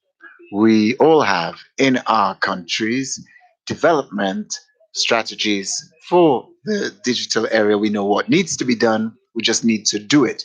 My first recommendation is to put in place a barometer to be able to assess the level of implementation for digital transformation plans on the continent. Also, we must put in place an innovation ecosystem in ACP states, which will affect human capital, startups, and everything. Thank you. I think before I allow the next batch of questions, let me get some reactions to those questions. I start with my friend here, Tony. Okay. Actually, I thought the question was for CEO, but there are three. I think the question first was, what three things lead to the failure of SMEs? With due respect, I think we should be more positive and say, what three things do we need to do for SME to succeed? So I want to approach it from that perspective. Number one is creating the enabling environment. And that enabling environment means access to electricity should be affordable, should be available for our people, so that entrepreneurs don't spend money in trying to generate their own electricity. It's a major hindrance, and it affects them in so many ways. Number two is access to capital, funding, from point of view of seed capital, the kind of capital they need, and long-term capital that will enable entrepreneurs, small and medium enterprise to do well, plus low cost where they have to borrow. I always say where they have to borrow low cost. The third is what we have found through the work of the Tony Elumelu Foundation. Business education is so critical. Training, preparing people, their minds for entrepreneurship, teaching them, letting them, and that's why we spent 12 weeks intensive training for our young entrepreneurs. They need to understand the difference between success and failure. They need to know when success comes, how to manage success. They need to know what they need to do, the principle that will lead them to ultimate success in entrepreneurship. To me, those three things, we do them, but most critical, the right environment. Under the right environment, issues of taxation, tax for SMEs and co. Seemingly little things, but they do tell a lot in the ease to which small and medium enterprises fail or succeed. Thank you very much. Any of the speakers here would like to answer the other questions? They were not directed at any particular speaker. Please feel free.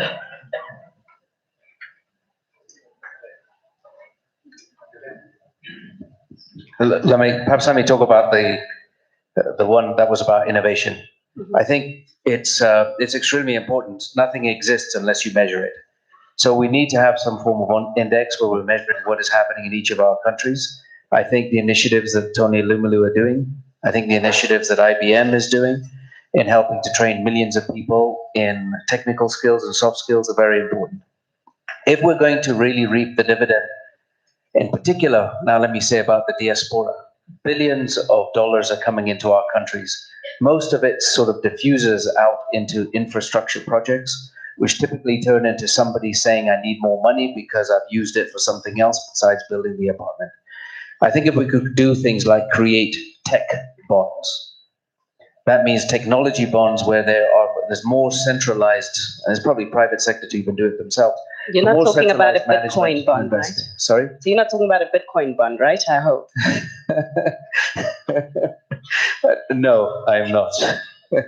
But I am talking about pooling together the funds to be used in a more specific way to invest African-originated wealth into African-originated businesses, or in this context, ACP. So let's get more specific about that and put more focus on managing diaspora funds as a source of capital, in particular around innovation. There was a question in French. I only understand Spanish, so I am not sure whether it has been answered, but we shall find out later. I think my colleague here will take the next batch of questions. Do you know what? Can I kindly request, just to, for the interest of time, could we wrap up this session, and then the next batch of questions will take along with the other batch of questions after the second panel discussion. Is that fine with everyone in the room? Is that okay? Okay, perfect. So just you had 3 minutes to give your opening remarks. It's now 1 to give your closing. I mean, because it's ultimately about the key thing that I believe that the audience members and yourselves are walking away with when you leave, once the conference wraps up on the 10th. One very important point that all of us within our respective careers, within our respective fields, can work towards implementing and doing, such that when we do meet again next year, there's progress. If I can kindly begin with you, Prime Minister. Thank you. I just want to, and I've said a lot already on the issue of the climate crisis. This is actually the area in which there's no division between Europe and the ACP. And it ought to be the platform for innovation. It ought to be the platform for greater economic returns for our businesses. And we need to be able to ensure that in doing that, that we not consolidate wealth, but find innovative financial instruments that can broaden economic ownership and participation across the ACP as we make our regions more capable of surviving this unfortunate climate crisis.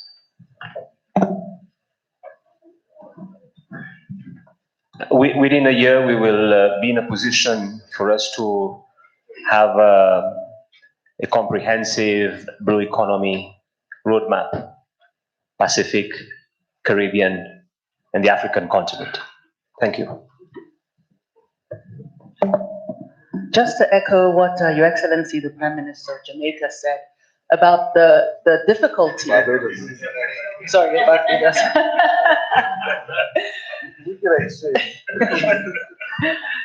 The difficulty of transporting goods and services from Africa to the Caribbean. But actually, it's much more dire than that. Ghana is an hour by flight from Nigeria. 18 months ago, there was an order from Ghana for a couple thousand metric tons of coal for a new plant. And there were tons of coal sitting in Nigeria because Nigeria is coal rich. But there was no way of getting this coal from Nigeria to Ghana. There were no ships that were willing to take this coal from Nigeria to Ghana because all the ships that come, thousands of them every month, they offload and they go straight back to the north. And so the question is, how do we solve that problem? That is what young entrepreneurs want to know. Because if we cannot get our goods and services across the continent, regardless of across to the Caribbean, then how is business transacted? But whilst we're waiting to solve that problem, we can ensure that at least when it comes to connectivity, Africa is at the forefront. We've shown that it's possible. Africa leapfrogged landlines, and mobile penetration is almost 80% in less than 20 years. Today, Africans lead in mobile money across the world. So it is possible if we leverage technology. So what we want to see is a situation where we are using technology to get us to where we need to get to. Today, data is king. How can we use the data that is available across all African countries? Can we have one platform that is the central database for all young African entrepreneurs? and then leverage artificial intelligence and machine learning to create the jobs and the opportunities that we know is out there through technology. That is the challenge, and I think if we look that way, we can see a lot of progress in 1 year.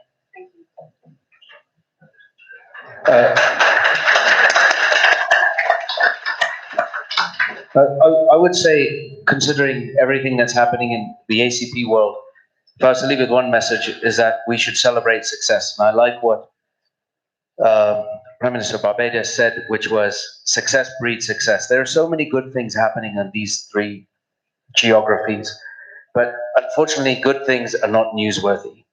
Bad things are. And we must stand up and promote the successes of the SMEs, the MSMEs, and even the large companies. We must allow our small companies to become large. For some reason, I don't know why, our regulators and our anti-competitive teams say, you're getting so big, stop. Look, for the last 300 years, look what Adam Smith wrote about, which was the wealth of nations. It was about trade. It was about British East African. Why don't we have these large companies that are spanning continents, and why do we cut them off so early? And in particular, we must welcome and celebrate our local entrepreneurs and not sacrifice them at the altar of international investors. We have such bright people, and we must celebrate that. And let me just say one thing for the politicians, and I guess last week I saw members from 6 countries. The best way to get elected is to get all of your people, masses of people, to believe in you. The next best way to get elected is immediately you're elected, go and talk to business people and tell the business people to come and invest in your country. Then there won't be a problem talking about jobs in 5 or 6 years. So it's like a windscreen wiper. But I think the private sector really needs to be celebrated, and we need to really have a positive message as leaders and keep that message going.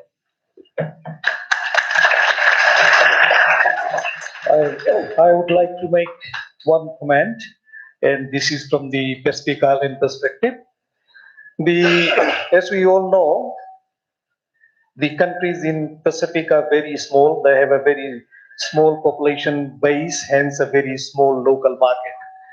For the small and medium enterprises to be successful, they have to look beyond their borders to export the produce or the product they produce.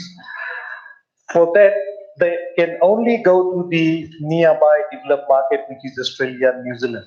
And the quality and the standard required to get into that market is very, very high. So therefore, the finance requirement for the small and medium entrepreneurs in the Pacific Island is very, very important.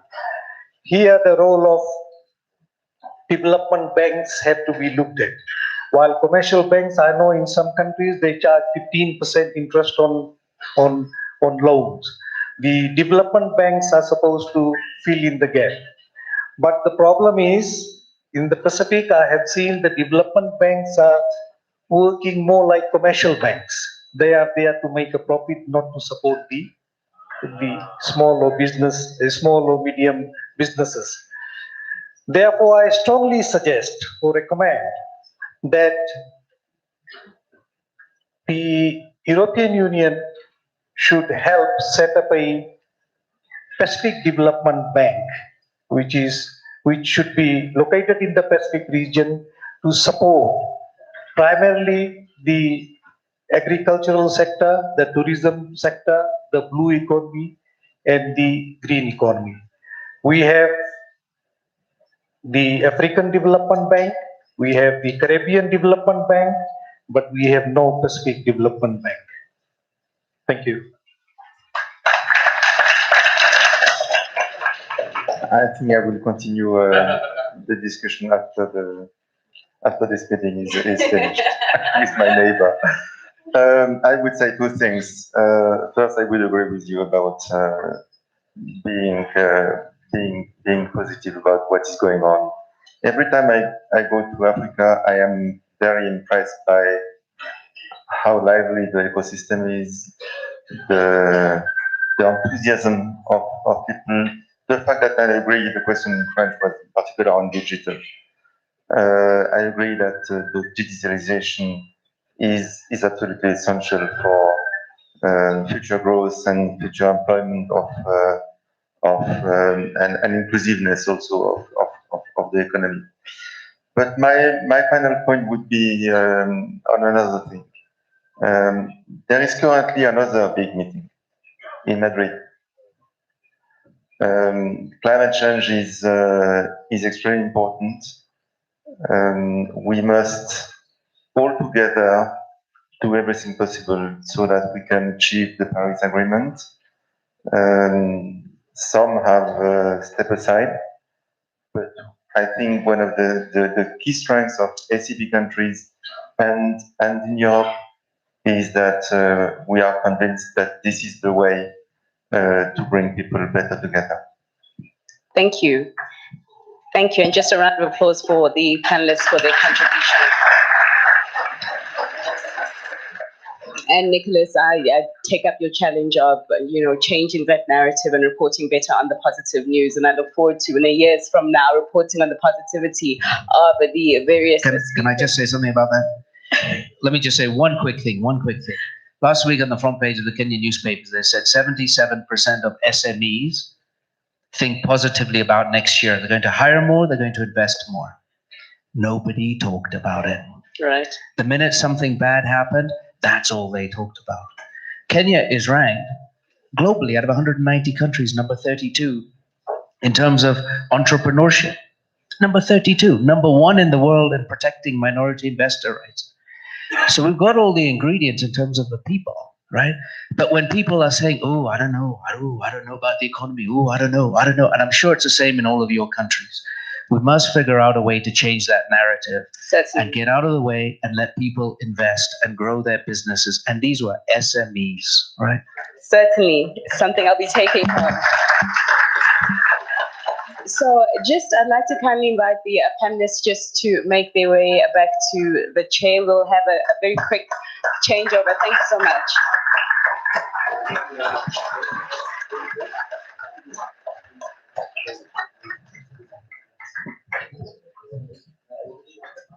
So there will be a very quick changeover for this panel to usher into the next panel discussion. Would you like to?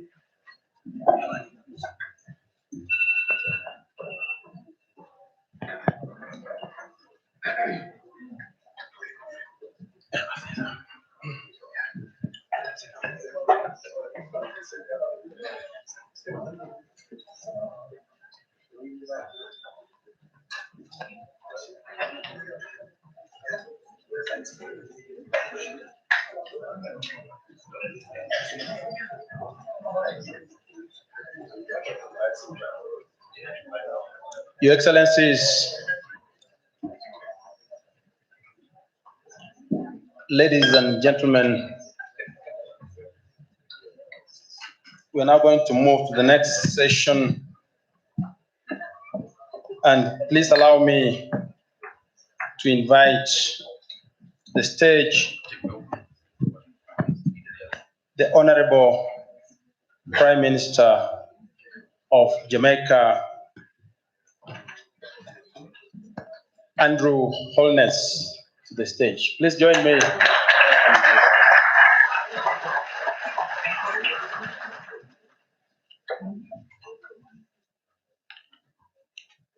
Allow me now again to invite His Excellency President Hage Geingob, President of the Republic of Namibia.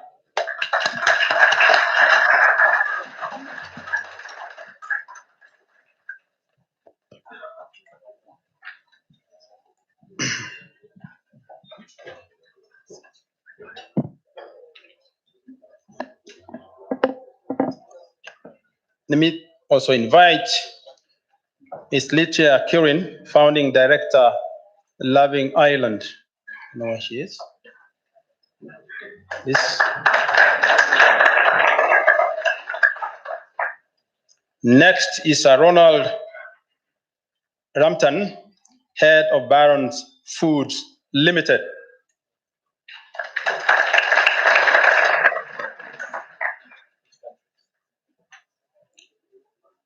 Then we have Emeke, who is the regional director and the CEO of UBA. Where is Emeke? Come to the stage.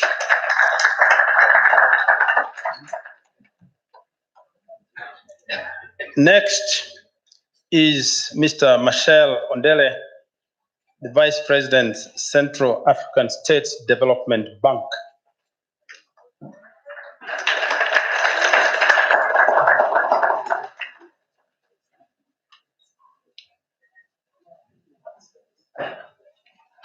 Don't think I've left anybody out. Please join us the stage.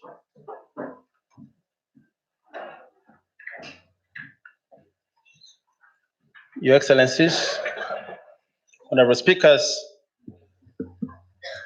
I'm going to give you an opportunity of making your opening remarks. I'll keep the 3 minutes to start with a discretion to expand it. I'll start at the end, please. Okay. Good evening, ladies and gentlemen, honorable ministers, esteemed members of the panel. Again, it's a great honor to sit here amongst you all and be invited and recommended to speak here tonight. I guess I will just make one point or one key message in regards to entrepreneurialism. As a young female entrepreneur in the Pacific, in the Fiji Islands, I'd really like to put some emphasis on more inclusive policies for engaging diaspora communities. For example, my personal experience, my mother was an indigenous Fijian at the time of my birth. I was born in Australia. I grew up with my grandparents in a remote island in Fiji, educated in Australia, the United Kingdom. Coming back to operate a business in Fiji, I have to come in as a foreign investor. So in addition to all the hurdles that you face as a young female in the Pacific, you also have to go through the rigmarole of foreign investment business. Yeah. I think diaspora communities, they offer so much skill set, obviously global experience as well. We can say for Fiji, 65% of our population is under the age of 28. A majority of that population don't actually leave the island. So when we're coming up with incentives or expectations of our young entrepreneurs to engage in global businesses, it's extremely difficult and almost impossible. So again, yeah, just creating the proper foundation for diaspora community to do business. Thank you.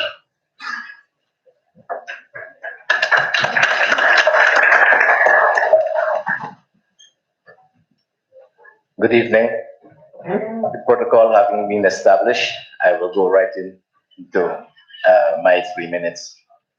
And I would like to more or less speak on a few points on my history of doing successful business within the Caribbean in creating an enabling environment for investment.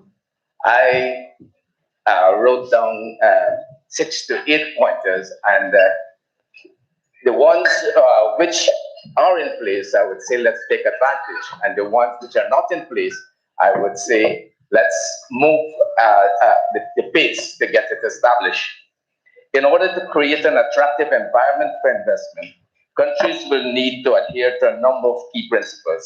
Governmental actions that are consistent with these principles will go a long way towards creating an attractive and competitive investment climate.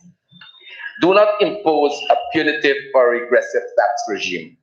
An underlying principle of effective taxation is that, to the greatest extent possible, the tax system should ensure that projects with pre-tax or economic rates of return should show positive post-tax or financial rates of return as well. A tax system that produces this result is called neutral. Full neutrality may be difficult to achieve, but it remains an important tax objective.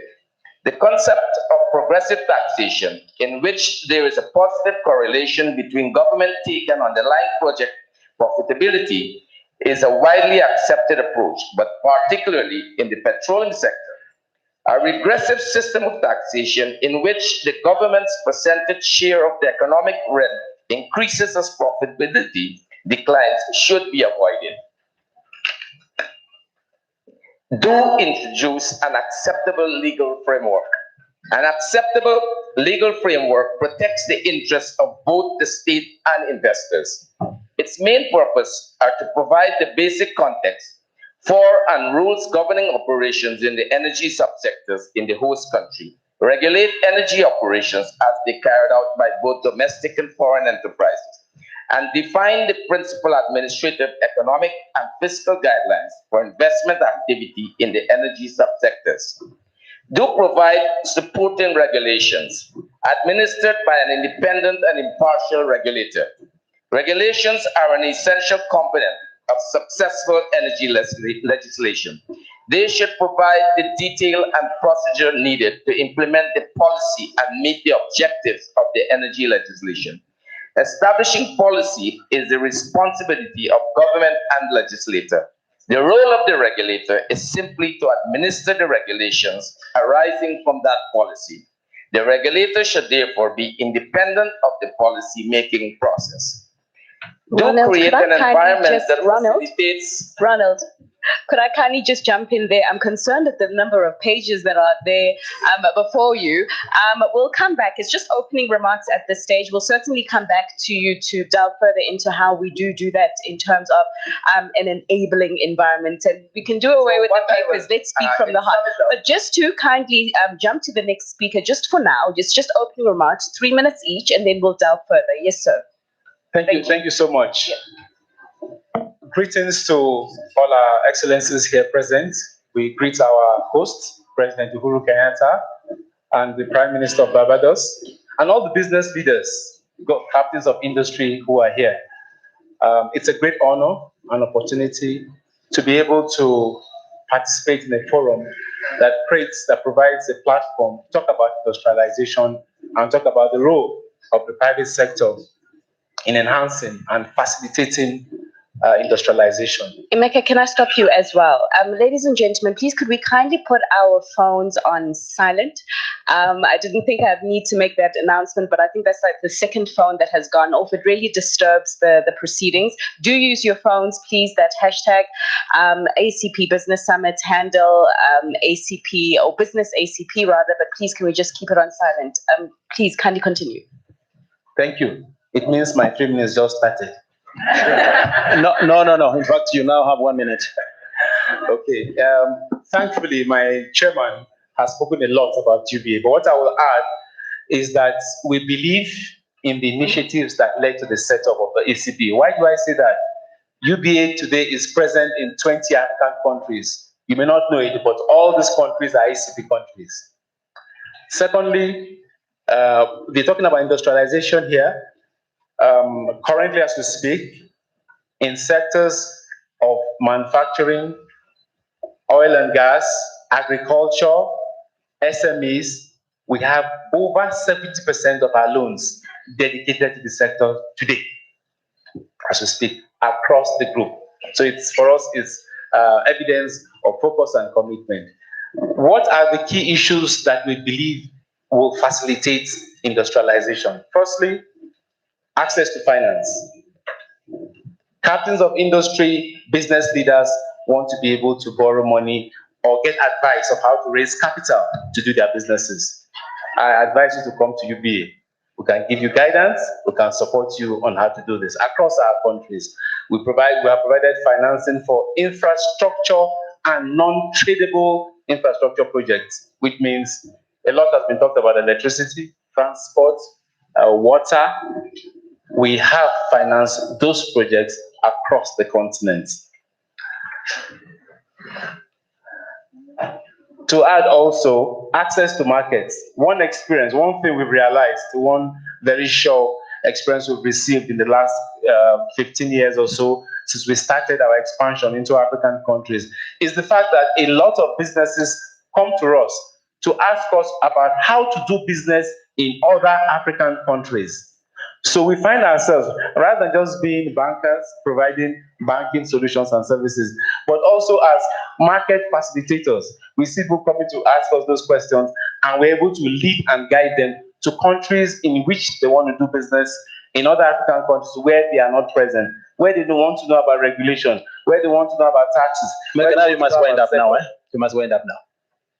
Yeah. So in essence, in summary, what I'm just saying is that we see ourselves as facilitators, as enablers of the business in the continent, and potentially in other Caribbean and Pacific countries.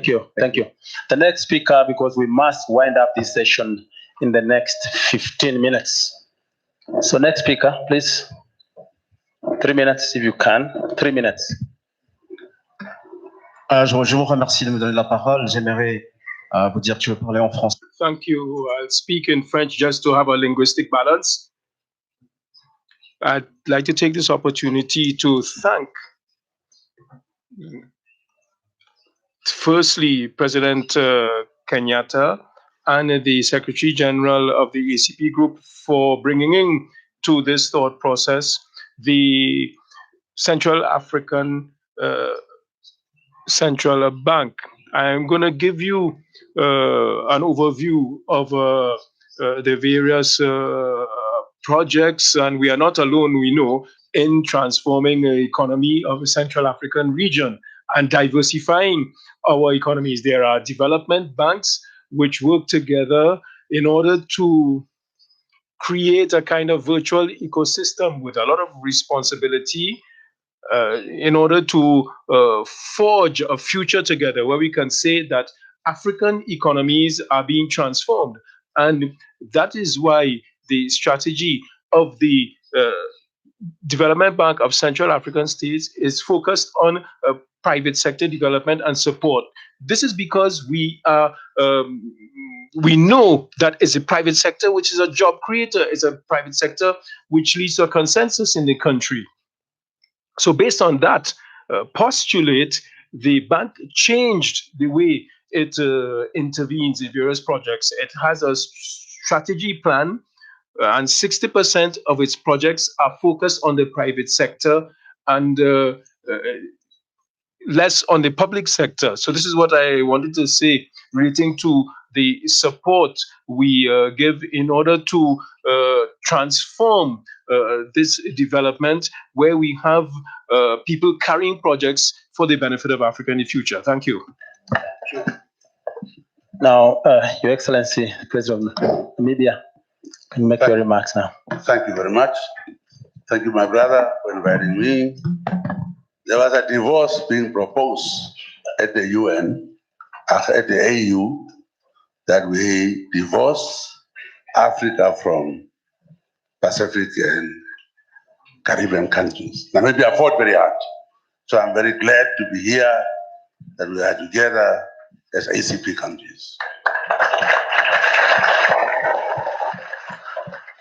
I would like to say that we, my brother and I, are what I call third wave of African leaders. We used to have first wave of African leaders, extraordinary personalities, those who told us to wake up and fight for our independence. Mr. Kenyatta, Kwame Nkrumah, and so the second wave were caught up in the Cold War confusion, and they had one-party states and military coups and so on. So I'd like to say we are a third wave of African leaders who deal with the processes, systems, and institutions. We are not thinking of big persons as ourselves, but thinking of processes, systems, and institutions, so that they will prevail when one person is gone. I just wanted to change my presentation. Firstly, we business people and us politicians, we are all doing the same thing. Your bottom line is profit. Our bottom line is peace, unity, and security. We are all doing the same thing, and I'm glad that our new governments are investor and business people friendly. That's why we are sitting here. While I talk about good governance in Namibia, while I did everything, we had a shock just recently, where as I was campaigning to be re-elected, and as I had already investigated the ministers, wrote them letters, and after they replied, I gave that to the Anti-Corruption Commission. To my surprise, I saw Al Jazeera having a big event, just timed with my elections. I'm telling you, I got last time 87%. This time I got 56. It's all right still, that's democracy. But it's very interesting. So President Buhari was saying, when you fight against corruption, it fights back. But we did take action already. 2 ministers are in jail as I'm talking today. Some who are going to be arrested. But I think we have been investigating ourselves. But Al Jazeera took and WikiLeaks or whatever and circus. But good governance is my forte. And therefore, I think we'll continue to build Namibia up as a country. Thank you. Thank you, Mr. President. Thank you very much. My brother, President Kenyatta, and my brother,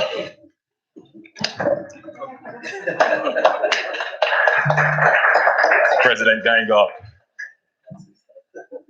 I want to take my cue from my sister, the Prime Minister of Barbados. She made a very profound point that we know of each other, but we don't know each other.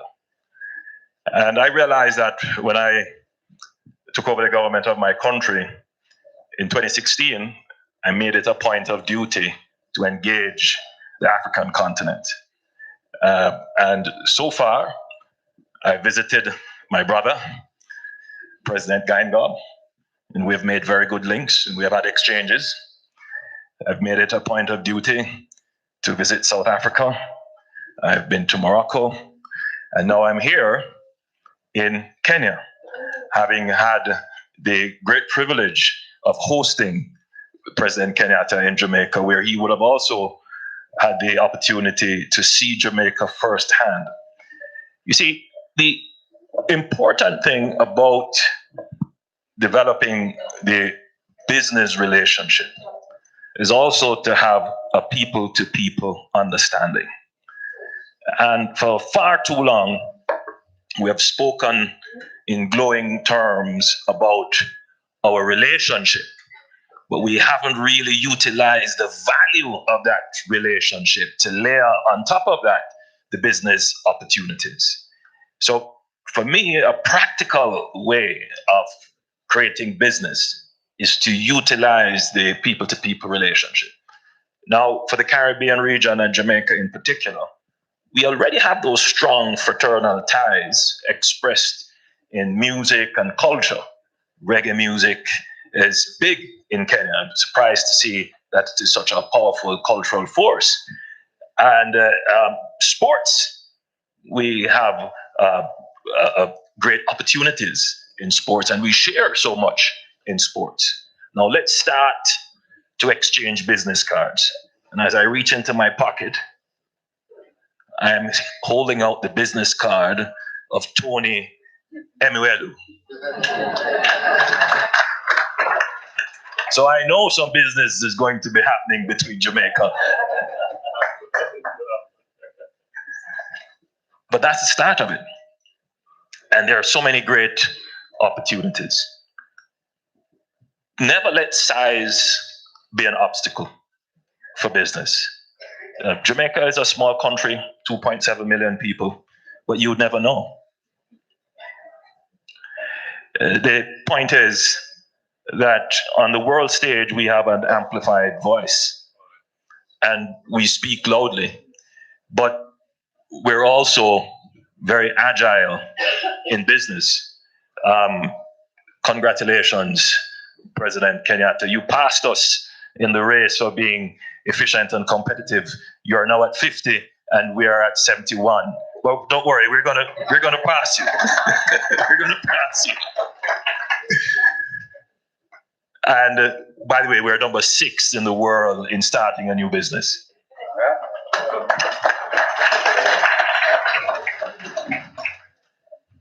We have had, for the last 3 years, the #1 performing stock market in the world. It's a small stock market.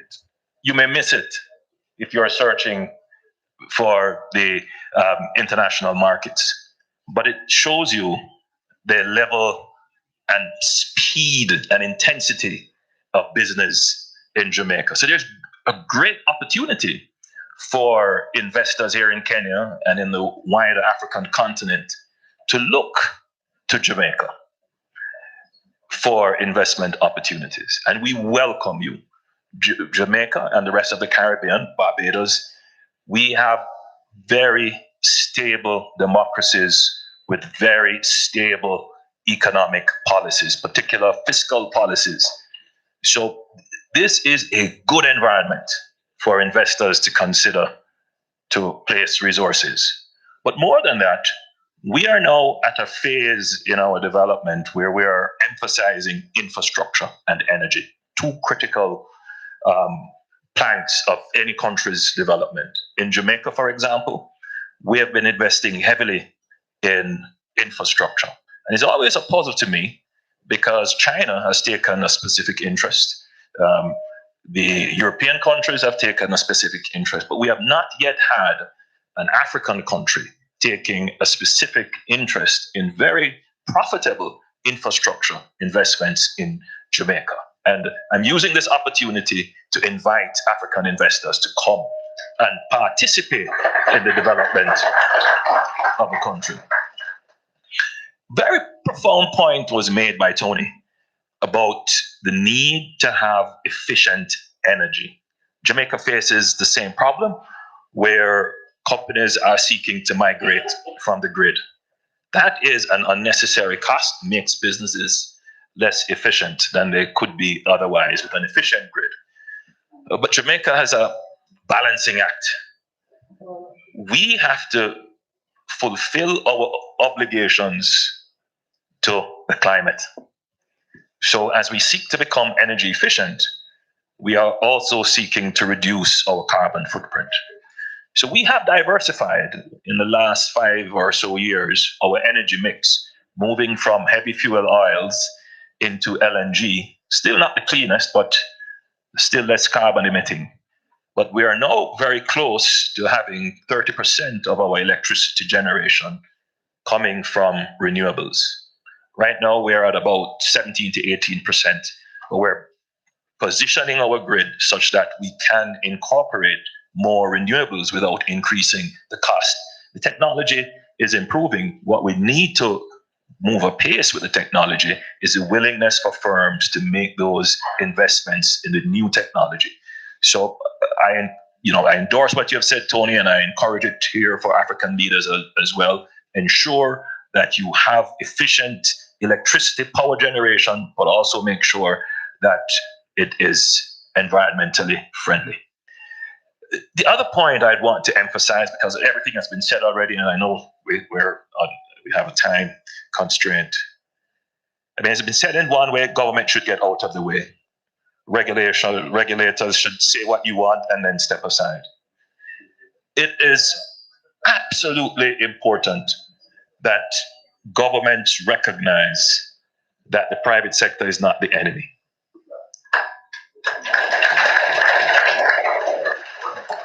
It is absolutely important that governments realize that profit is not a bad word.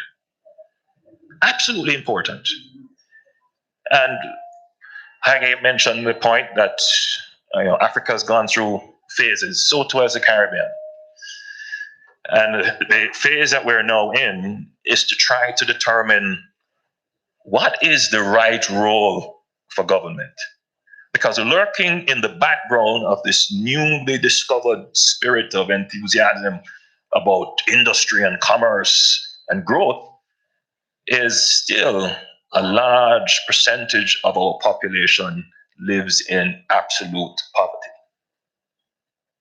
So in the conversation about the economy and the incorporation and the new partnership with the private sector, must be within that partnership and understanding that we have to do more in dealing with poverty in our countries. And the work that I've seen here with the exemplary things that you're doing, Tony, is a perfect example of how businesses with good corporate social responsibility, supported by governments, can have efficient private sector, efficient businesses making profits, but at the same time address the issues of equity and inequality that has traditionally plagued African, Caribbean, and Pacific countries. I believe we are at a juncture in our development where, if played correctly, if governments understand their role in facilitating businesses, if governments understand their role of curbing corruption and increasing their legitimacy with their population, and private sector people understand that profit is not just for them, but profit is for mankind, then we, as African people, as Caribbean people, as people from the Pacific, can lead in this fourth industrial revolution and truly achieve prosperity for our people. Your Excellencies, ladies and gentlemen, only one intervention, then we bring this session to an end. We don't have much time. My apologies. I'm sure a number of you wanted to ask questions, but I'm sure when we have the reception, you'll have a chance to ask that question to the speakers. One intervention from Fifi? Oh, yes. I mean, just in terms of closing remarks, Mr. President, I do understand that you have to go and the various other leaders. I'd just like us to conduct one simple exercise. If everyone can just look around you in the room, if I can just challenge the presidents to also do the same. Just look at the people that are here in this room. And the purpose of this exercise is, we spoke about the biggest risk that the continent is facing right now being climate change. The biggest opportunity that is always highlighted is the big demographic of young people that we have. Yet how many of them are in this room? I mean, often we speak about young people. I've moderated various panels where we speak at them. But none of them are here on panels and on platforms like this, where they are driving some of the decisions that need to be made to really push Africa forward into the fourth industrial revolution, to ensure that we don't get left behind. So my challenge to you, if you guys kindly allow me, as leaders and heads of state, is more young people in your cabinets. My challenge to business, more young people in management positions and on your boards. President Gengop, you were speaking about the first, second, third wave of leaders. My challenge to you, that fourth wave of leaders, more young people, please, sir. And thank you kindly to everyone. I think that brings us to an end. If there's anything that you'd like to say. Just one announcement. Let me start by requesting you to join me in a round of applause to the speakers. Your Excellencies and distinguished speakers, you can now resume your seats.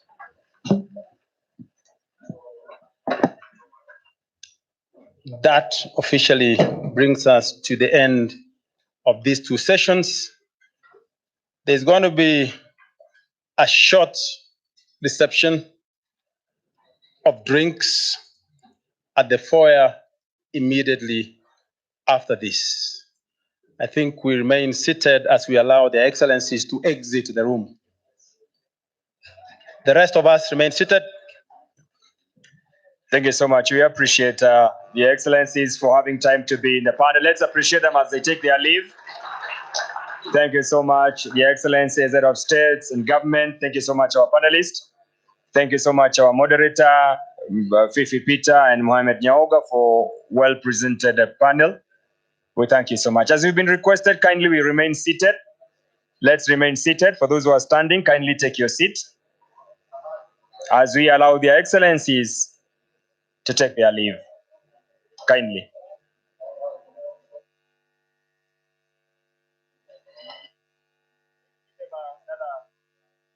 clap as they take their leave kindly. Let's appreciate them.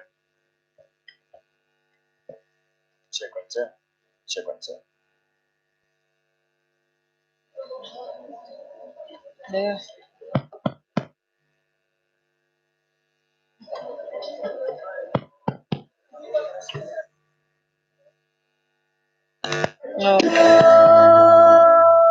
Or find a place with room to spare.